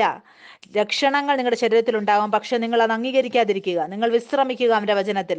നിങ്ങൾക്ക് കാണാൻ സാധിക്കും, കുറച്ച് സമയത്തിന് ശേഷം ആ രോഗം തന്നെത്താൻ വിട്ടുപോകും, എല്ലാം ഓടിപ്പോകും. എന്തുകൊണ്ടെന്നാൽ എന്റെയും നിങ്ങളുടെയും യുദ്ധം ശരീരത്തോടല്ല. നമ്മൾ യുദ്ധവും ചെയ്യുന്നില്ല, നമ്മൾ നിലനിൽക്കുകയാണ്. അതിൻ്റെ മുൻപിൽ ആ തെറ്റായ വിചാരങ്ങൾ നമ്മുടെ ഉള്ളിലേക്ക് വരുന്നതിന്, ആ സലർന്ന സിംഹം എന്ന പോലത്തെ കഴിക്കാൻ നോക്കുന്നതിനെ, എന്തിനെയാണ് അത് കഴിക്കുന്നത്? ആ ചിന്തകൾ അംഗീകരിച്ച് അതിൻ്റെ പുറകെ പോകുന്നതിനെയാണ്. രോഗിയാവുമ്പോൾ കാണും, ഫാൻ ഓഫ് ചെയ്യും, തെർമോമീറ്റർ എടുക്കും, ചെക്ക് ചെയ്യും തന്നെത്താൻ. അപ്പോഴാണ് സാത്താന് മനസ്സിലാവുന്നത്, ഈ പുത്രൻ ഈ വലയിൽ അകപ്പെട്ട് കഴിഞ്ഞു, അവൻ്റെ ഈ ചിന്തയിൽ അകപ്പെട്ട് കഴിഞ്ഞു രോഗിയാണെന്നുള്ളതിൽ. എപ്പോൾ നിങ്ങൾ വിശ്വസിക്കുന്നു ഞാൻ പുത്രനാണ്, എൻ്റെ സ്വഭാവത്തിൽ രോഗമില്ല എന്നുള്ളത്, അപ്പോൾ നിങ്ങൾക്ക് ആ ചിന്തയുടെ പുറകെ ഓടുന്നത് അവസാനിപ്പിക്കും. ഒരു ഉദാഹരണത്തിൻ്റെ രൂപത്തിൽ, ഒരു സൂപ്പർമാൻ, അവന് പറക്കാൻ സാധിക്കും. അവൻ ചെറുതായിരിക്കുമ്പോൾ അവന് സ്കൂളിൽ വിടും. അപ്പം മറ്റുള്ള കുട്ടികളുടെ കൂടെ അവനായിരിക്കുമ്പോൾ, അവൻ ചെറുതായിരിക്കുമ്പോൾ അവൻ അറിയത്തില്ല അവന് പറക്കാൻ സാധിക്കുമെന്ന്. അവൻ്റെ യഥാർത്ഥ പിതാവിനെ കാണുമ്പോൾ പിതാവിനോട് പറയും, ഞാനും നിങ്ങളും ഈ ലോകത്തിലെ അല്ല, നമ്മുടെ രാജ്യം എന്ന് പറയുന്നത് അത് വേറൊരു രാജ്യമാണ്, ഇവിടുത്തെ അല്ല നമ്മൾ. അപ്പോൾ ഈ സത്യം സൂപ്പർമാൻ്റെ അടുത്ത് വരുമ്പോൾ അവന് പറക്കാൻ സാധിക്കും. പക്ഷെ ചിന്തിച്ചു നോക്കുക, അവൻ പറക്കുമ്പോൾ അതിനുശേഷം പെട്ടെന്ന് ഒരു നുണ അവൻ്റെ മനസ്സിലേക്ക് വരികയാണ്, നിനക്ക് പറക്കാൻ സാധിക്കുകയില്ല എന്ന്. അവൻ ആ ചിന്തയുടെ പുറകെ ഓടുകയില്ല. എന്തുകൊണ്ടെന്നാൽ അവനറിയാം അവനൊരു സൂപ്പർമാൻ ആണെന്ന്. എപ്പോൾ നമ്മൾ നമ്മുടെ ജീവിതത്തിൻ്റെ ഏതെങ്കിലും ഒരു മേഖലയിൽ വിശ്വസിക്കുന്നില്ലയോ, നമ്മൾ രണ്ട് മനസ്സിൽ എപ്പോഴും സഞ്ചരിച്ചു കൊണ്ടിരിക്കും. നമ്മുടെ ജീവന്റെ ആ മേഖലയിൽ നമ്മൾ രണ്ട് മനസ്സുള്ളതിൽ, നമ്മൾ ആ മേഖലയിൽ ഇപ്പോഴും നമ്മളെ ഇതുവരെ ക്രൂശിക്കപ്പെട്ടിരിക്കുന്ന അവസ്ഥയിൽ കാണുന്നില്ല. അവിടെയാണ് നമുക്ക് പരീക്ഷകളപ്പെടുന്നത്. അതുകൊണ്ട് നിങ്ങൾ വിശ്വസിക്കുകയാണെങ്കിൽ നിങ്ങൾ ദൈവത്തിന്റെ പുത്രനാണ്, നിങ്ങളുടെ സ്വഭാവത്തിൽ രോഗമില്ല എന്ന്. അപ്പോൾ നിങ്ങളുടെ പരീക്ഷകൾ നടക്കുമ്പോൾ നിങ്ങൾ വിശ്രമത്തിൽ ആയിരിക്കാൻ പഠിക്കുക. നിങ്ങൾ അങ്ങനെയുള്ള ചിന്തകളെ പിടിച്ചടക്കുക. ജീവനെ നിങ്ങൾ ഏറ്റുപറയുക. നമ്മൾ യുദ്ധം ചെയ്യുകയല്ല, നമ്മൾ നിലനിൽക്കുകയാണ്. ഞാൻ നിങ്ങളോട് പറഞ്ഞതുപോലെ ആത്മീയ ആയുധങ്ങൾ അത് യുദ്ധം ചെയ്യാൻ വേണ്ടിയല്ല, അതിൽ നിലനിൽക്കാൻ വേണ്ടിയുള്ളതാണ് ആത്മാവിന്റെ ആയുധങ്ങൾ.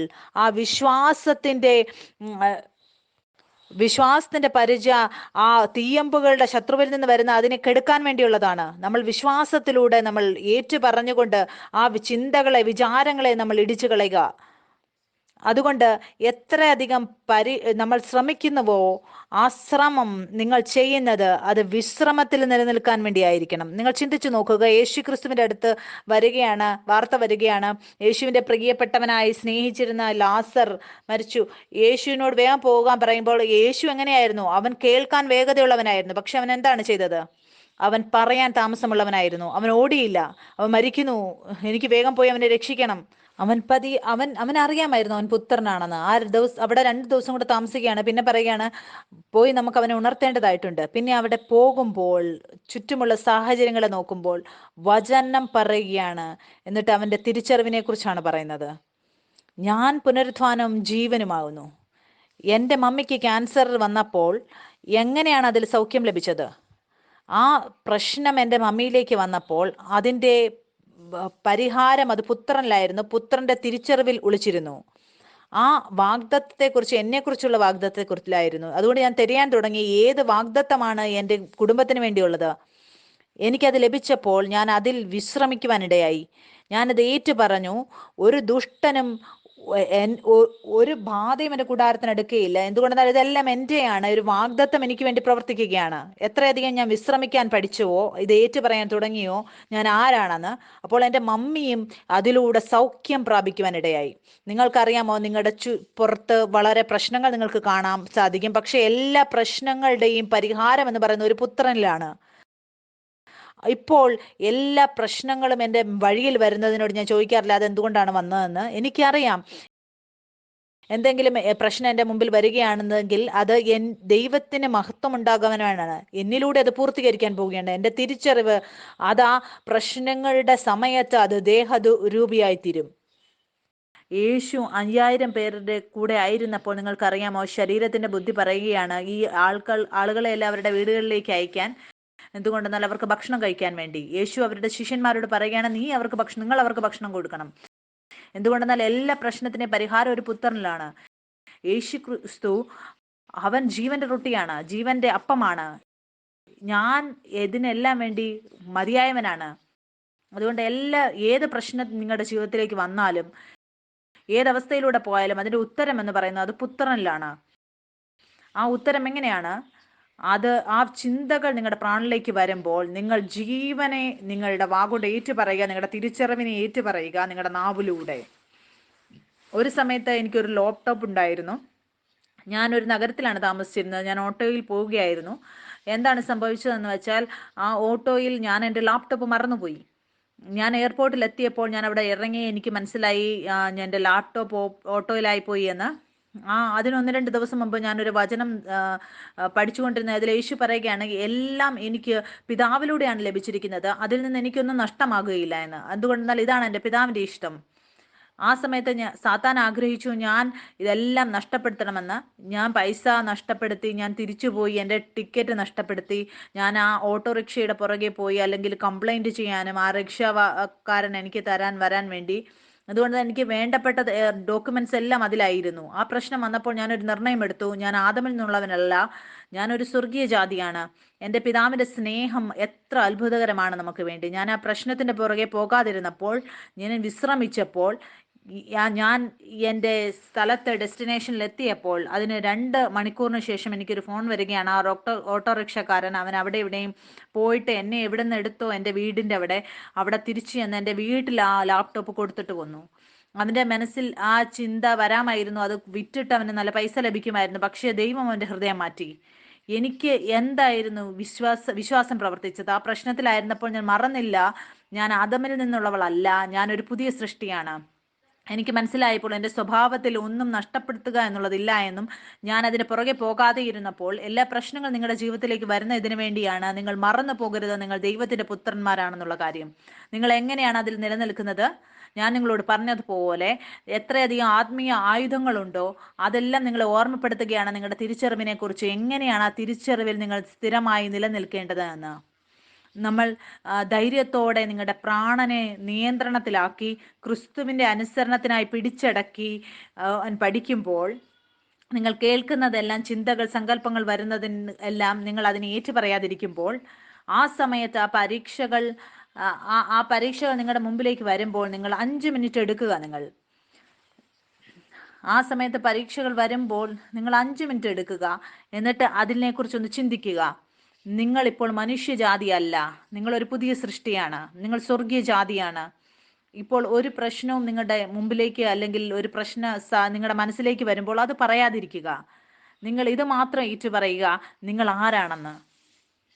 നിങ്ങൾ വിശ്രമിക്കുക എല്ലാ വാഗ്ദത്തങ്ങൾക്കും വേണ്ടി യേശുക്രിസ്തു നിങ്ങൾക്ക് വേണ്ടി പൂർത്തീകരിച്ചതിനായി.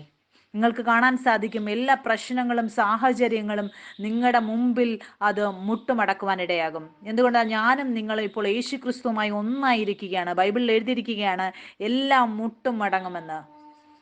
അതുകൊണ്ട് ഏറ്റവും വലിയ കാര്യം എൻ്റെയും നിങ്ങളുടെയും ഇതാണ്, നമ്മൾ മറന്നു പോകരുത് നമ്മൾ ദൈവത്തിൻ്റെ പുത്രന്മാരാണെന്നുള്ള കാര്യം. എൻ്റെ ജീവിതത്തിൽ ഏറ്റവും വലിയ വിജയം എനിക്ക് ലഭിച്ചത് അത് എപ്പോഴാണ് എനിക്ക് ലഭിച്ചത്? ഞാൻ മറക്കാതിരുന്നപ്പോൾ. ഞാനിപ്പോൾ മനുഷ്യജാതിയല്ല, ഞാനൊരു പുതിയ സൃഷ്ടിയാണ്, സ്വർഗീയ ജാതിയാണ്, സ്വർഗത്തിൽ നിന്നും ജനിച്ച ദൈവത്തിൽ നിന്നും ജനിച്ചതാണെന്നുള്ള. എന്തുകൊണ്ടെന്നാൽ ഏറ്റവും നല്ല സ്ഥലമാണ് നിങ്ങൾ പ്രാർത്ഥിക്കുകയും നിങ്ങൾ സൗഖ്യം ലഭിക്കാൻ വേണ്ടി ശ്രമിക്കുകയും ചെയ്തിട്ട് അത് ലഭിക്കുന്നത്. പക്ഷേ ഈ ഒരു അത്ഭുത സ്ഥലം, അവിടെ ഒരിക്കലും നിങ്ങൾക്ക് രോഗം വരികയില്ല, അത് രോഗത്തിന് നിങ്ങൾ തൊടാൻ സാധിക്കുകയില്ല. ഇപ്പോൾ നിങ്ങളുടെ ചോദ്യം നിങ്ങൾ ചോദിക്കുന്നത് അവസാനിപ്പിക്കാൻ സാധിക്കും, ദൈവമേ എന്താണ് എൻ്റെ ജീവിതത്തിൽ ഇങ്ങനെ വന്നത് എന്ന്. എന്തുകൊണ്ടെന്നാൽ എൻ്റെ കണ്ണ് മുഴുവൻ കറുത്തു പോയിരുന്നു. ആ വാതിൽ എന്നിലൂടെയാണ് തുറന്നത് എൻ്റെ അകത്തേക്ക് പ്രവേശിക്കാൻ വേണ്ടി. ഞാൻ അതിനെ അടച്ചപ്പോൾ എങ്ങനെയാണ് അത് നിന്നു പോയത്? അതെപ്പോഴാണ് നിന്നത്? ഞാൻ എൻ്റെ പിതാവുമായുള്ള ബന്ധത്തിലേക്ക് വന്നപ്പോഴാണ്. നമ്മൾ ആദ്യത്തെ സീരീസിൽ നമ്മൾ പഠിച്ചു ഇതിനെക്കുറിച്ച്. ഒരുപാട് ആളുകൾക്ക് തോന്നാം നമ്മൾ ദൈവവുമായുള്ള ബന്ധത്തിലാണ് എന്ന്. പക്ഷെ നിങ്ങൾ നിങ്ങളുമായുള്ള ബന്ധത്തിലാണ് നടക്കുന്നത്. എന്തുകൊണ്ടെന്നാൽ നിങ്ങൾ പിതാവിൻ്റെ ശബ്ദം കേട്ടല്ല. ഈ പ്രശ്നങ്ങൾ, ഈ ലോകം, ഈ സാഹചര്യങ്ങൾ നിങ്ങളെ കാണിക്കുന്നത്, അതിൻ്റെ ശബ്ദം കേട്ടിട്ട് അതിനെ സത്യമാണെന്ന് പറഞ്ഞ് അതാണ് നിങ്ങൾ ചെയ്യുന്നത്, അത് നിങ്ങളെ കാണിക്കുന്നത്. അതുകൊണ്ട് നിങ്ങൾ പ്രശ്നങ്ങളിൽ ആ സാഹചര്യങ്ങളുമായി ബന്ധത്തിലായിരിക്കുന്നു. നിങ്ങൾക്ക് എങ്ങനെയാണ് മനസ്സിലാക്കാൻ സാധിക്കുന്നത് ദൈവവുമായി ബന്ധത്തിലാണ് എന്ന്? ഞങ്ങളുടെ എത്രയധികം അവൻ്റെ ശബ്ദം കേൾക്കുന്നോ, പരിശുദ്ധാത്മാവിൻ്റെ ശബ്ദം കേൾക്കുന്നോ? എല്ലാ വനത്തിലെ എല്ലാ കാട്ടിലെ വിത്തുകളും, എല്ലാ നുണയുടെ വിത്തുകളും ലോകത്തിലൂടെ എൻ്റെ പ്രാണനിൽ വിതച്ചിരിക്കുന്നത്. ഞാൻ എത്രയധികം അതിനായി അനുവദിക്കുന്നു പരിശുദ്ധാത്മാവിനെ എൻ്റെ ജീവിതത്തിൽ പ്രവർത്തിക്കാൻ വേണ്ടി. നിങ്ങൾ ചിന്തിച്ചു നോക്കുക, ഞാൻ എവിടെയാണ് എന്നെ തന്നെ കാണുന്നത്? ഞാൻ എന്നെ ജീവൻ ജലത്തിൻ്റെ നദികളിലാണ് കാണുന്നത്. എന്നെ നീതി മാർഗത്തിലേക്കാണ് അവൻ നയിക്കുന്നത്. എനിക്ക് മനസ്സിലാക്കുവാൻ സാധിച്ചു അവൻ്റെ സ്വർഗീയ സ്വഭാവം യേശുക്രിസ്തുവിലുള്ളത്. അതും ഞാനുമായി ഒന്നായിരിക്കുകയാണ്. ആ സ്വർഗീയ സ്വഭാവം എനിക്ക് വേണ്ടി മാത്രമല്ല, അതൊരു വാഗ്ദത്തമാണ്. ദുഷ്ടൻ അതിൽ എൻ്റെ പ്രിയപ്പെട്ടവരെ പോലും തൊടാൻ സാധിക്കില്ല. ഇതങ്ങനെയാണ്. യേശുക്രിസ്തു പീലാത്തോസിന് പറയുന്നത് പോലെ എനിക്ക് നിന്റെ മുകളിൽ അധികാരമുണ്ട് എന്ന്. യേശു അപ്പോൾ പറയുകയാണ്, നിനക്ക് എന്നിൽ അധികാരമില്ല, സ്വർഗത്തിൽ നിന്ന് ലഭിച്ചിട്ടില്ല എങ്കിൽ എൻ്റെയും നിങ്ങളുടെയും കാര്യത്തിലും ആർക്കും അധികാരമില്ല. പിതാവായ ദൈവത്തിന് മാത്രമേ എൻ്റെയും നിങ്ങളുടെയും ജീവിതത്തിൽ അധികാരം നടത്തുന്ന ആൾ. നിങ്ങളുടെ ജീവിതത്തിൻ്റെ എല്ലാ മേഖലയിലും ഞാനും നിങ്ങളും ആ പിതൃത്വത്തിലാണ് ജീവിക്കുന്നത്. അതുകൊണ്ട് ചിലപ്പോൾ നിങ്ങൾ നിങ്ങളുടെ ജീവിതത്തിൽ മുങ്ങിപ്പോവുകയായിരിക്കാം, പക്ഷെ അവൻ അവിടെ ഉണ്ട് നിങ്ങളെ രക്ഷിക്കാൻ വേണ്ടി. നിങ്ങൾ എത്രയധികം അവനെ അനുവദിക്കുന്നുവോ നിങ്ങളെ പഠിപ്പിക്കാൻ വേണ്ടി, നിങ്ങൾക്ക് കാണാൻ സാധിക്കും അവൻ നിങ്ങളെ പഠിപ്പിക്കും എങ്ങനെയാണ് വെള്ളത്തിൻ്റെ മുകളിൽ നടക്കേണ്ടത് എന്ന്. ഞാൻ എത്രയധികം ആ ചിന്തകളെ ഇടിച്ചു കളഞ്ഞിട്ട് എൻ്റെ തിരിച്ചറിവിനെ കുറിച്ചുള്ളതിൽ ഞാൻ ഏറ്റുപറയുമ്പോൾ ഞാൻ ദൈവത്തിൻ്റെ പുത്രനാണെന്ന്, ഇതെൻ്റെ സ്വഭാവത്തിൽ ഇല്ല എന്ന്. അപ്പോൾ നിങ്ങളുടെ എത്രയധികം വിശ്രമമോ, ആ വിശ്രമമെല്ലാം നിങ്ങളുടെ മനസ്സിലാണത്. നിങ്ങൾ ഈ കാര്യങ്ങൾ ചെയ്യാൻ തുടങ്ങുമ്പോൾ കാസ്റ്റ് യുവർ കെയർ, നിങ്ങളുടെ ചിന്തകൾ അവൻ്റെ മേലിടുക. നമ്മൾ എന്തുകൊണ്ടാണ് ചിന്തകൾ ഇടുന്നത്? നമുക്കൊരു സ്വർഗീയ പിതാവുണ്ട്, അവൻ നമ്മളെ വളരെയധികം സ്നേഹിക്കുന്നു. ടേക്കിംഗ് ഡൗൺ യുവർ തോട്ട്സ്, ആ വിചാരങ്ങളെ ഇടിച്ചു കളയുക. 2 മനസ്സുകൊണ്ടല്ല, നമ്മൾ ഒരു മനസ്സായി ഏകാന്തതയോടെ നമ്മൾ സ്പീക്കിംഗ് പ്രഖ്യാപിക്കുക നിങ്ങൾ ആരാണെന്ന്. നിങ്ങൾ 3 കാര്യങ്ങൾ ചെയ്യാൻ തുടങ്ങുമ്പോൾ നിങ്ങൾ ഉണരുവാനിടയാവും. അവിടെ ആരും നിങ്ങളെ തൊടാൻ സാധിക്കുകയില്ല. ഈ സ്വഭാവം നിങ്ങൾ പ്രവർത്തിക്കുന്നത് നിങ്ങൾ കാണാൻ സാധിക്കും. നിങ്ങളുടെ ആരോഗ്യത്തിൽ മാത്രമല്ല, നിങ്ങളുടെ എല്ലാ മേഖലയിലും. അത് നിങ്ങളുടെ ജോലിയാണെങ്കിലും, അവിടെ നിങ്ങളുടെ ബോസ് നിങ്ങളെ പ്രശ്നത്തിലാക്കുകയാണെങ്കിലും നിങ്ങൾ വിശ്രമിക്കുക മാത്രം ചെയ്യുക. നിങ്ങൾ മറന്നു പോകാതിരിക്കുക നിങ്ങളൊരു പുത്രനാണെന്ന് ഇത് ഏറ്റുപറയുക. പിന്നെ നിങ്ങൾക്ക് കാണാൻ സാധിക്കും വളരെ അത്ഭുതകരമായുള്ള സാഹചര്യങ്ങൾ നിങ്ങൾക്ക് വേണ്ടി മാറുന്നത് നിങ്ങൾക്ക് കാണാൻ സാധിക്കും. അതുകൊണ്ടാണ് നിങ്ങൾ ദൈവത്തിൻ്റെ പുത്രനാണ്. ഞാൻ ബിലവഡ് ചർച്ചിൽ ഒരുപാട് സാക്ഷ്യങ്ങൾ കേൾക്കാറുണ്ട്. ആരോഗ്യത്തിൻ്റെ ഇത് മാത്രമല്ല, അവരുടെ ബന്ധങ്ങളിൽ, അവരുടെ പ്രവർത്തന മണ്ഡലങ്ങളിൽ ഈ ഒരു തിരിച്ചറിവിലൂടെ അവർ പഠിക്കുകയാണ് അവരുടെ മനസ്സിൽ എങ്ങനെ സമാധാനത്തിൽ നിലനിൽക്കണമെന്ന്. ഇപ്പോൾ നമ്മൾ 2 മനസ്സോടെ അല്ല നമ്മൾ സഞ്ചരിക്കുന്നത്, ഒരു മനസ്സോടെ ഏകാന്തമായി നമ്മുടെ തിരിച്ചറിവിനെ കുറിച്ച്. ഇന്ന് നിങ്ങൾ കുറച്ച് സമയം എടുക്കുക. നിങ്ങൾ ചിന്തിച്ചു നോക്കുക, ഏത് മേഖലയിലാണ് നിങ്ങൾക്ക് പ്രശ്നമുണ്ടാകുന്നതെന്ന്. ഞാൻ ആഗ്രഹിക്കുകയാണ് നിങ്ങൾ നിങ്ങളുടെ ജീവിതത്തെ നോക്കണമെന്ന്. എവിടെയാണ് നിങ്ങളുടെ വിശ്വാസമെന്ന് നിങ്ങൾ പിന്നെ ചിന്തിച്ചു നോക്കുക. എനിക്ക് രണ്ട് മനസ്സുണ്ടോ ഈ കാര്യത്തിൽ? പിതാവ് ഈ കാര്യത്തെക്കുറിച്ച് എന്താണ് ചിന്തിക്കുന്നത്? നിങ്ങൾ പരിശുദ്ധാത്മാവിന് പ്രവർത്തിക്കാൻ അനുവാദം കൊടുക്കുമ്പോൾ അവനിൽ നിന്നല്ലാത്ത എല്ലാ വിത്തുകളെയും അവൻ നിങ്ങളിൽ നിന്ന് എടുത്തു കളയും. എന്തുകൊണ്ടെന്നാൽ യേശു ക്രിസ്തു നിങ്ങളിൽ വസിക്കുന്നു. ഒരു പുതിയ മനസ്സ് നിങ്ങളിൽ ആകുകയാണ്. നമ്മൾ പതിയെ പതിയെ ക്രിസ്തുവുമായി രൂപാന്തരപ്പെടുകയാണ്. നിങ്ങൾ അങ്ങനെ ചെയ്യുമ്പോൾ പരിശുദ്ധാത്മാവ് നിങ്ങളെ വിജയാളികളായുള്ള സ്ഥാനത്തേക്ക് നിങ്ങളെ കൊണ്ടുപോകും. എൻ്റെ ജീവിതത്തിൽ സംഭവിച്ചതുപോലെ. എനിക്ക് റുമറ്റോയിഡ് ആർത്രൈറ്റിസ് ഉണ്ടായിരുന്നപ്പോൾ എൻ്റെ വീട്ടിൽ ആർക്കും ഈ രോഗത്തെക്കുറിച്ച് അറിയില്ലായിരുന്നു. അതുകൊണ്ട് ഞാനത് പറയുകയില്ലായിരുന്നു. എനിക്കറിയാമായിരുന്നു ആ ഒരു രോഗത്തിനൊരു പ്രതിവിധിയും ഇല്ല എന്ന്. എനിക്ക് ആ രോഗം വിശ്വാസത്തിലൂടെ അതിനെ ജയിക്കണമായിരുന്നു. പരിശുദ്ധാത്മാവ് എൻ്റെ ജീവിതത്തിൽ പ്രവർത്തിച്ചു. ഞാൻ രണ്ടായിരുന്നിടത്ത് എൻ്റെ തിരിച്ചറിവിനേക്കുള്ള കാര്യത്തിൽ ഒരു മനസ്സിലേക്ക് പിടിച്ചപ്പോൾ ഞാൻ ആ കാര്യത്തിൽ ക്രൂശിക്കപ്പെട്ടു. അതിനുശേഷം എൻ്റെ ജീവിതത്തിൽ എനിക്ക് കാണാൻ സാധിച്ചു ആ പുനരുത്ഥാനവും ജീവനും. ഇതാണ് ആ വീണ്ടെടുപ്പിന്റെ കാര്യം എൻ്റെയും നിങ്ങളുടെയും പ്രാണനിൽ പരിശുദ്ധാത്മാവിലൂടെ പൂർത്തിയാകുന്നത്. ഒരു മേഖലയുണ്ട് അന്ധകാരത്തിൻ്റെത്, ഈ ലോകത്തിലുള്ളത്. അവിടെ എല്ലാ വിത്തുകളും അവനിലൂടെ നമ്മുടെ ഹൃദയത്തിൽ വിതയ്ക്കുകയാണ്. ആ വിത്ത് വിതയ്ക്കുമ്പോൾ നമ്മൾ അത് വിശ്വസിക്കുകയാണ്. ചെറുതായിരുന്നപ്പോൾ തൊട്ട് ഇതുവരെ നമ്മൾ പറയുന്നതെല്ലാം നമ്മൾ വിശ്വസിക്കുകയാണ്. പിതാവ് പറയുകയാണ്, നിങ്ങൾ അങ്ങനെ തന്നെ വിശ്വസിക്കണം. ഈ മേഖലയിലെ സത്യത്തെക്കുറിച്ച്, വെളിച്ചത്തിന്റെ മേഖലയിലുള്ളത് ഞാൻ നിങ്ങളെക്കുറിച്ച് പറയുന്നത്, അത് വിശ്വാസത്തിലൂടെ നിങ്ങൾ സ്വീകരിക്കുക. നിങ്ങൾ പൂർണ്ണമായും വിശ്വസിക്കുമ്പോൾ അപ്പോഴേ നിങ്ങൾ വിശ്വസിച്ചുകൊണ്ട് പറയുകയുള്ളൂ. നിങ്ങൾക്കറിയാമ്പോൾ ഞാൻ പുത്രനാണെന്ന് എനിക്ക് മനസ്സിലായപ്പോൾ എനിക്ക് രോഗം ഉണ്ടാവുകയില്ല എന്ന്. അപ്പോൾ ഒരുപാട് കാര്യങ്ങൾ ഞാൻ തന്നെത്താൻ ചെയ്തുകൊണ്ടിരുന്നത് നിർത്തി. സ്വഭാവത്തിൻ രൂപത്തിൽ അത് വരുവാനിടയെ ഞാൻ സത്യത്തിൽ വിശ്വസിക്കാൻ തുടങ്ങി. ഞാനൊരു ഉദാഹരണം പറയാൻ ആഗ്രഹിക്കുകയാണ്. അത് നിങ്ങളുടെ സാമ്പത്തിക മേഖലയിലാണെങ്കിലും നിങ്ങൾക്ക് പ്രശ്നമുണ്ടെങ്കിലും അവൻ വചനം പറയുകയാണ്, അവൻ ദരിദ്രനായി തീർന്ന കൃപയാൽ നിങ്ങൾ സമ്പന്നരായിരിക്കുന്നുവെന്ന്. ചിലപ്പോൾ നിങ്ങൾ ഒരു ബിസിനസ്സിൽ നിങ്ങൾക്ക് വിജയിക്കാൻ സാധിച്ചില്ല, രണ്ടിലും നിങ്ങൾ വിജയിക്കാൻ സാധിച്ചില്ല. മറന്നു പോകാതിരിക്കുക. ദൈവം നിങ്ങൾക്ക് ധനികരായിരിക്കാനുള്ള സാമർഥ്യം തന്നിരിക്കുന്നു. അവൻ നിങ്ങൾക്ക് എല്ലാ ഐഡിയയും തരും എങ്ങനെയാണ് ചെയ്യേണ്ടതെന്ന്. നിങ്ങൾക്കറിയാമോ, ഞാൻ എൻ്റെ ചുറ്റുമുള്ള സാഹചര്യങ്ങളെ ഞാൻ പറയാൻ അനുവദിക്കുകയില്ല ഞാൻ ആരാണെന്ന്. ഞാൻ വിശ്വസിക്കുന്നു ഞാൻ എല്ലാ കാര്യത്തിലും ജയിച്ചിരിക്കുന്നു. എന്തുകൊണ്ട് ഞാൻ ദൈവത്തിന്റെ പുത്രനാണ്. നിങ്ങൾ ആ സ്ഥലത്തേക്ക് വരുമ്പോൾ അവിടെ നിങ്ങൾ പറയുകയാണ്, എന്ത് സംഭവിച്ചാലും ഞാൻ സത്യത്തിൽ മാത്രമേ വിശ്വസിക്കൂ, എൻ്റെ പിതാവ് എന്നെ കുറിച്ച് പറഞ്ഞിരിക്കുന്നത്. പിന്നെ ആ മനസ്സോടുകൂടെ നിങ്ങൾ എന്ത് ചെയ്യാൻ പുറപ്പെട്ടാലും നിങ്ങൾ തീർച്ചയായും അതിൽ ജയിക്കുക തന്നെ ചെയ്യും. വിശ്വാസത്തോടെ ആ കാര്യം പൂർത്തിയാകും. അബ്രഹാമും പറയുകയാണ്, ഏറ്റവും ആദ്യം അവൻ വിശ്വസിച്ചു, അത് അവന് വേണ്ടി നീതിയായി കണക്കിട്ടുവെന്ന്. ബിലവഡിൽ ഞാൻ സാക്ഷ്യങ്ങൾ പങ്കുവെക്കാറുണ്ട്. ആളുകൾക്ക് ചിലപ്പോൾ തോന്നും അവരെ ദൈവം സ്നേഹിക്കുന്നില്ല എന്ന്. അവർ അവരുടെ ജീവിതത്തിൽ ആഗ്രഹിക്കുകയാണ് ദൈവം അവർക്ക് അങ്ങനെ എന്തെങ്കിലും ചെയ്ത് കാണിക്കാൻ വേണ്ടി അവൻ അവരെ സ്നേഹിക്കുന്നുവെന്ന്. നിങ്ങളുടെ തുടക്കമാണ് എങ്കിൽ ബന്ധത്തിന്റെ, നിങ്ങൾക്ക് ദൈവം നിങ്ങളുടെ ജീവിതത്തിൽ പ്രവർത്തിക്കാം. പിന്നെയും നിങ്ങൾ അവന് വേണ്ടി ഇതായിരിക്കും, ദൈവം എന്നെ സ്നേഹിക്കുന്നില്ല എന്ന്. എന്തുകൊണ്ടെന്നാൽ നിങ്ങൾ വിശ്വാസത്തിലൂടെ അല്ല നിങ്ങൾ സഞ്ചരിക്കുന്നത്. ബിലവഡ് ചർച്ചിൽ ഞാൻ ഇങ്ങനെയുള്ള സാക്ഷ്യങ്ങൾ ഞാൻ പങ്കുവയ്ക്കാറുണ്ട്. നിങ്ങൾ വിശ്വസിക്കുക, ദൈവം നിങ്ങളെ എത്രയധികം സ്നേഹിക്കുന്നു. അവന്റെ ഏകജാതനായ പുത്രനെ തന്നു. എന്തുകൊണ്ടെന്നാൽ നിങ്ങൾ അവനിൽ വിശ്വസിക്കുന്നതിലൂടെ നിങ്ങൾക്ക് നിത്യജീവൻ ലഭിക്കാൻ വേണ്ടി. എൻ്റെ വിശ്വാസം ഇതാണ്, ദൈവപിതാവിനെ വളരെയധികം സ്നേഹിക്കുന്നു. എൻ്റെ ജീവിതത്തിൽ എത്രയധികം സാക്ഷ്യങ്ങൾ ലഭിച്ചിട്ടുണ്ടോ, എത്രയധികം അത്ഭുതകരമായ ദർശനങ്ങൾ ദൈവത്തിലൂടെ എനിക്ക് ലഭിച്ചിട്ടുണ്ടോ, അതിൻ്റെ എല്ലാം തുടക്കം ഇതായിരുന്നു. എൻ്റെ ബന്ധത്തിൽ ഞാൻ വിശ്വസിക്കാൻ തുടങ്ങിയപ്പോൾ ഞാൻ ദൈവത്തിൻ്റെ പുത്രനാണ്, അവൻ എന്നെ വളരെയധികം സ്നേഹിക്കുന്നു എന്നുള്ളത്. അതുകൊണ്ട് എത്രയധികം പുത്രന്മാരുണ്ടോ. നമ്മുടെ യാത്ര വിശ്വാസത്തിന്റെ മാർഗത്തിലൂടെയാണ് തുടങ്ങുന്നത്. നിങ്ങൾ ആദ്യം വിശ്വസിക്കുക, അപ്പോൾ നിങ്ങൾ എല്ലാം ഗ്രഹിക്കുവാൻ തുടങ്ങും. നിങ്ങൾ വിശ്വസിക്കുന്നു, എന്തുകൊണ്ടെന്നാൽ അവൻ നിങ്ങളുടെ പിതാവാണ്. ഞാൻ എൻ്റെ പിതാവിൻ്റെ ശബ്ദത്തെ മാത്രമേ കേൾക്കുകയുള്ളൂ. ഞാൻ വേറൊരു കള്ളൻ്റെയും അല്ലെ പ്രശ്നങ്ങളുടെയും ശബ്ദം ഞാൻ കേൾക്കുകയില്ല. ഞാൻ അങ്ങനെ കേൾക്കുകയാണ്, ഞാൻ അവൻ്റെ പുത്രനല്ല. ഞാൻ അതിൻ്റെ ദാസനാവാൻ ആഗ്രഹിക്കുന്നില്ല. ദാസൻ എങ്ങനെയാണ് ആവുന്നത്?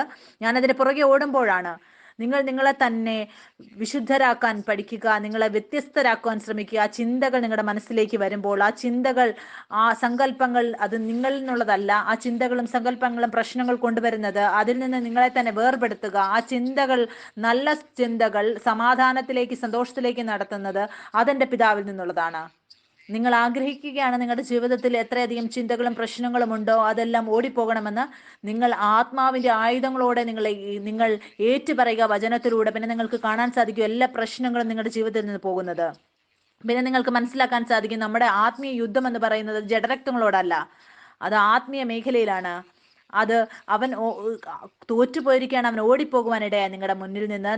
നിങ്ങളെ തന്നെ വ്യത്യസ്തരാക്കുമ്പോൾ, നിങ്ങളുടെ വിചാരങ്ങളെ സങ്കല്പങ്ങളെയും നിങ്ങൾ ശ്രദ്ധിക്കുമ്പോൾ, നിങ്ങൾ നിങ്ങളുടെ തിരിച്ചറിവിനെ കുറിച്ച് മാത്രം ഏറ്റുപറയുക. ഞാൻ ആഗ്രഹിക്കുകയാണ് നിങ്ങൾ നിങ്ങളുടെ ജീവിതത്തിൽ ഇത് തുടങ്ങണമെന്ന്. നിങ്ങൾ നിങ്ങളുടെ ജീവിതത്തിന്റെ ഏത് മേഖലയിലാണെങ്കിലും പ്രശ്നങ്ങൾ നിങ്ങൾ കാണുന്നുവെങ്കിൽ നിങ്ങൾ ഇത് പറയാൻ തുടങ്ങുക. ചിന്തകളെ നിങ്ങൾ ഇടിച്ചു കളയുക, ജീവൻ ഏറ്റുപറയുക. പിന്നെ നിങ്ങൾക്ക് അത്ഭുതകരമായി തോന്നും ഈ പ്രശ്നങ്ങൾ എങ്ങനെ പോയി എന്ന്. പിന്നെ നിങ്ങൾക്ക് മനസ്സിലാക്കാൻ സാധിക്കും ഇതെല്ലാം സത്യമാകുന്നു എന്ന്. ഇതാണ് വചനത്തിലുള്ളത്. വചനത്തിൽ അതുകൊണ്ട് എഴുതിയിരിക്കുകയാണ്, ദുഷ്ടനോട് എതിർത്ത് നിൽപ്പാൻ അവൻ നിങ്ങളെ വിട്ട് ഓടിപ്പോകുമെന്ന്. യുദ്ധം ചെയ്യുവാനല്ല പറയുന്നത്, എതിർത്ത് നിൽപ്പാനാണ് പറയുന്നത്. നിങ്ങൾ മറന്നു പോകരുത് നിങ്ങൾ ആരാണെന്നും അതിൽ നിലനിൽക്കുമ്പോഴും നിങ്ങൾ ദൈവത്തിന്റെ പുത്രന്മാരാണെന്നുള്ളതിൽ. ഞാൻ ആഗ്രഹിക്കുകയാണ് ഈ വചനം എല്ലാവരുടെയും ഉള്ളിൽ ഈ ജീവനെ കൊണ്ടുവരുമെന്ന്.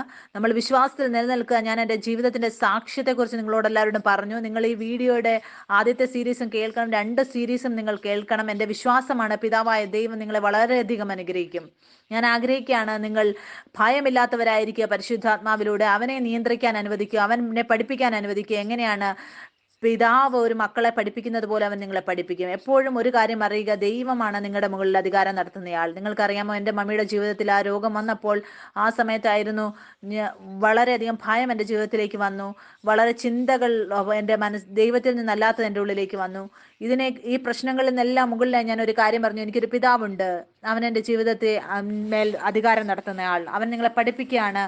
എല്ലാ അധികാരവും അവൻ നിങ്ങളുടെ മുകളിൽ വെച്ചുകൊണ്ട് അവൻ്റെ ചിറകിൻ കീഴിൽ സുരക്ഷിതമാക്കി നിങ്ങളെ പഠിപ്പിക്കും.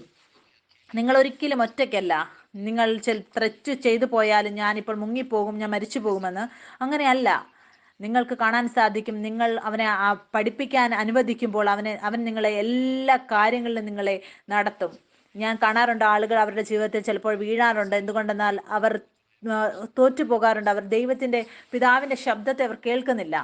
എന്തുകൊണ്ടെന്നാൽ അവർ ദൈവപിതാവിന്റെ പരിശുദ്ധാത്മാവിന്റെ ശബ്ദം കേൾക്കാതെ മറ്റുള്ള മനുഷ്യരുടെ ശബ്ദം കേട്ട് മറ്റുള്ളവരുടെ ജീവിതത്തിൽ എന്താണ് സംഭവിക്കുന്നത് അതിനെ കൂടുതൽ ശ്രദ്ധ കൊടുക്കുന്നു. പരിശുദ്ധാത്മാവിന്റെ സ്വഭാവം അത് താഴ്മയുള്ളതാണ്. പരിശുദ്ധാത്മാവാണ് നമ്മളെ എല്ലാ കാര്യങ്ങളും താഴ്മയോടുകൂടെ നമ്മളെ പഠിപ്പിക്കുന്നത്. എൻ്റെ ജീവിതത്തിൽ ആ രോഗം വന്നപ്പോൾ അതിലെൻ്റെ മുടി പൊഴിഞ്ഞുകൊണ്ടിരുന്നു. അതിനുശേഷം എനിക്ക് റുമറ്റോയിഡ് ആർത്രൈറ്റിസ് ഉണ്ടായപ്പോൾ ആ സമയത്ത് ഞാൻ അതിനെ ഇടിച്ചു കളഞ്ഞു. അപ്പോൾ എനിക്ക് കാണാൻ സാധിച്ചു എൻ്റെ മറ്റുള്ള രോഗങ്ങളും അതിനോട് കൂടെ പോയി കഴിഞ്ഞുവെന്ന്. അതിലും ഞാൻ വിജയം പ്രാപിച്ചു കഴിഞ്ഞു. എനിക്ക് കാണാൻ സാധിച്ചു പരിശുദ്ധാത്മാവ് പഠിപ്പിക്കുന്ന രീതി എന്ന് പറയുന്നത് അത് വളരെ മനോഹരമാണ്. അവൻ നിങ്ങളോട് സംസാരിക്കും. നിങ്ങൾ ബൈബിൾ എടുക്കുക, വചനത്തിൽ നോക്കുക. എത്രയധികം വാഗ്ദത്തങ്ങൾ നിങ്ങൾക്ക് വേണ്ടി എഴുതിയിട്ടുണ്ടോ അത് ഒരിക്കലും മാറുകയില്ല. ആ വാഗ്ദത്തങ്ങളിലൂടെ വിശ്വാസത്തോടെ അവനുമായി ഒന്നാകുക. അതുകൊണ്ടാണ് വചനത്തിൽ എഴുതിയിരിക്കുന്നത്, വിശ്വാസം കൂടാതെ ആർക്കും ദൈവത്തെ പ്രസാദിക്കുവാൻ കഴിയുകയില്ല എന്ന്. ശരീരം എന്ന് പറയുന്നത് ആത്മാവിന്റെ വിരോധമാണ്. ശരീരത്തിലുള്ളൊരു വ്യക്തി അവർക്ക് ദൈവത്തിന്റെ കാര്യങ്ങൾ മനസ്സിലാവുകയില്ല. അങ്ങനെയുള്ള ഒരു വ്യക്തി അവരുടെ ശരീരത്തിനനുസരിച്ച് സഞ്ചരിക്കുന്നവർ 5 ഇന്ദ്രിയങ്ങളിലൂടെയാണ് അവർ സഞ്ചരിക്കുന്നത്. അതുകൊണ്ട് ദൈവം ആഗ്രഹിക്കുകയാണ് നിങ്ങൾ ഈ വചനത്തിൽ മാത്രം വിശ്വസിക്കുക. നിങ്ങൾ എത്രയധികം ഇതിൽ വിശ്വസിക്കുന്നോ, അവൻ നിങ്ങളെ പഠിപ്പിക്കുന്നു, അവൻ നിങ്ങളെ പറയുന്നു, നിങ്ങളുടെ മനസ്സ് ഇതിൽ മുഴുവൻ ഉറക്കുക. ആത്മീയ മേഖല ഇത് കൂടുതൽ സത്യമുള്ളതാണ്. ഏത് മേഖലയിൽ നമ്മൾ താമസിക്കുന്നു അതിനെ കഴിഞ്ഞു. അപ്പോൾ നിങ്ങൾക്ക് കാണാൻ സാധിക്കും എല്ലാ ആത്മീയ മേഖലയും നമ്മുടെ മുകളിൽ രാജ്യം നടത്തുന്നത്. പിന്നെ നമ്മൾക്ക് ഭയമില്ലാത്തവരാകും. അപ്പോൾ നമുക്ക് അധികം ഉണരുവാൻ സാധിക്കും നമ്മുടെ സ്വർഗരാജ്യത്തെക്കുറിച്ച്. ഈ ലോകം നമ്മളെ കാണിക്കുന്നതിനെ കുറിച്ചല്ല. നിങ്ങൾക്കറിയാമോ, ഏറ്റവും അധികം ഭയവും ആരുടെ ഉള്ളിലാണോ ഉള്ളത്, അവരുടെ ഉള്ളിലാണ് സൃഷ്ടിയെക്കുറിച്ചുള്ള ഈ ലോകത്തിലൂടെയുള്ള വിത്തുകൾ വിതച്ചിരിക്കുന്നവരിലാണ്. ആ ആൾക്ക് ഇത്ര സത്യം അറിയുകയില്ല അവരെക്കുറിച്ച് ബൈബിൾ എന്താണ് എഴുതിയിരിക്കുന്നത് എന്ന്. നിങ്ങൾ എത്രയധികം ആ സത്യത്തിൽ ഉണരുന്നുവോ സ്വാതന്ത്ര്യം നിങ്ങളുടെ ജീവിതത്തിൽ കാണാൻ സാധിക്കും. എപ്പോഴും ഇത് പിടിച്ചുകൊള്ളുക. നിങ്ങൾക്കൊരു പിതാവുണ്ട്, അവൻ നിങ്ങളെ വളരെയധികം സ്നേഹിക്കുന്നു. ഞാൻ ഈ സത്യത്തിൽ നിലനിൽക്കുമ്പോൾ, എൻ്റെ ബന്ധത്തിൽ ഞാൻ നടക്കുമ്പോൾ പരിശുദ്ധാത്മാവിനെ പഠിപ്പിക്കുന്നത് പതിയെ പതിയെ എങ്ങനെ ഞാൻ വെള്ളത്തിന്റെ മുകളിലും നടക്കണമെന്ന്. എൻ്റെ ജീവിതത്തിന്റെ എല്ലാ മേഖലയിലും ഞാൻ പ്രശ്നങ്ങളിലായിരുന്നതിലെല്ലാം പിതാവിനെ പഠിപ്പിക്കുകയാണ് എങ്ങനെ ഞാൻ വിജയാളിയേക്കാൾ മുകളിലായി ആയിരിക്കണമെന്ന്. ഈ ഒരു കാര്യമാണ് ക്രിസ്തു നമ്മുടെ മനസ്സിൽ രൂപാന്തരപ്പെടുന്നത്. ഇതുകൊണ്ടാണ് നമ്മൾ വീണ്ടും ആ നുണ കേട്ടിട്ട് ആ ലോകത്തിൽ നമ്മൾ അകപ്പെട്ടു പോകാതിരിക്കുക. നമ്മൾ ആ പരിപൂർണതയിൽ ഓരോ ദിവസവും വളരുക യേശു ക്രിസ്തുവിലുള്ളതിൽ. എൻ്റെ വിശ്വാസമാണ് നിങ്ങൾ കേൾക്കുന്നവരുടെ എല്ലാം ജീവൻ എത്തിയെന്ന്, പരിശുദ്ധാത്മാവ് നിങ്ങളുടെ ജീവിതത്തിൽ പ്രവർത്തിക്കുന്നുവെന്ന്. പിതാവ് നിങ്ങളെ വളരെയധികം അനുഗ്രഹിക്കട്ടെ.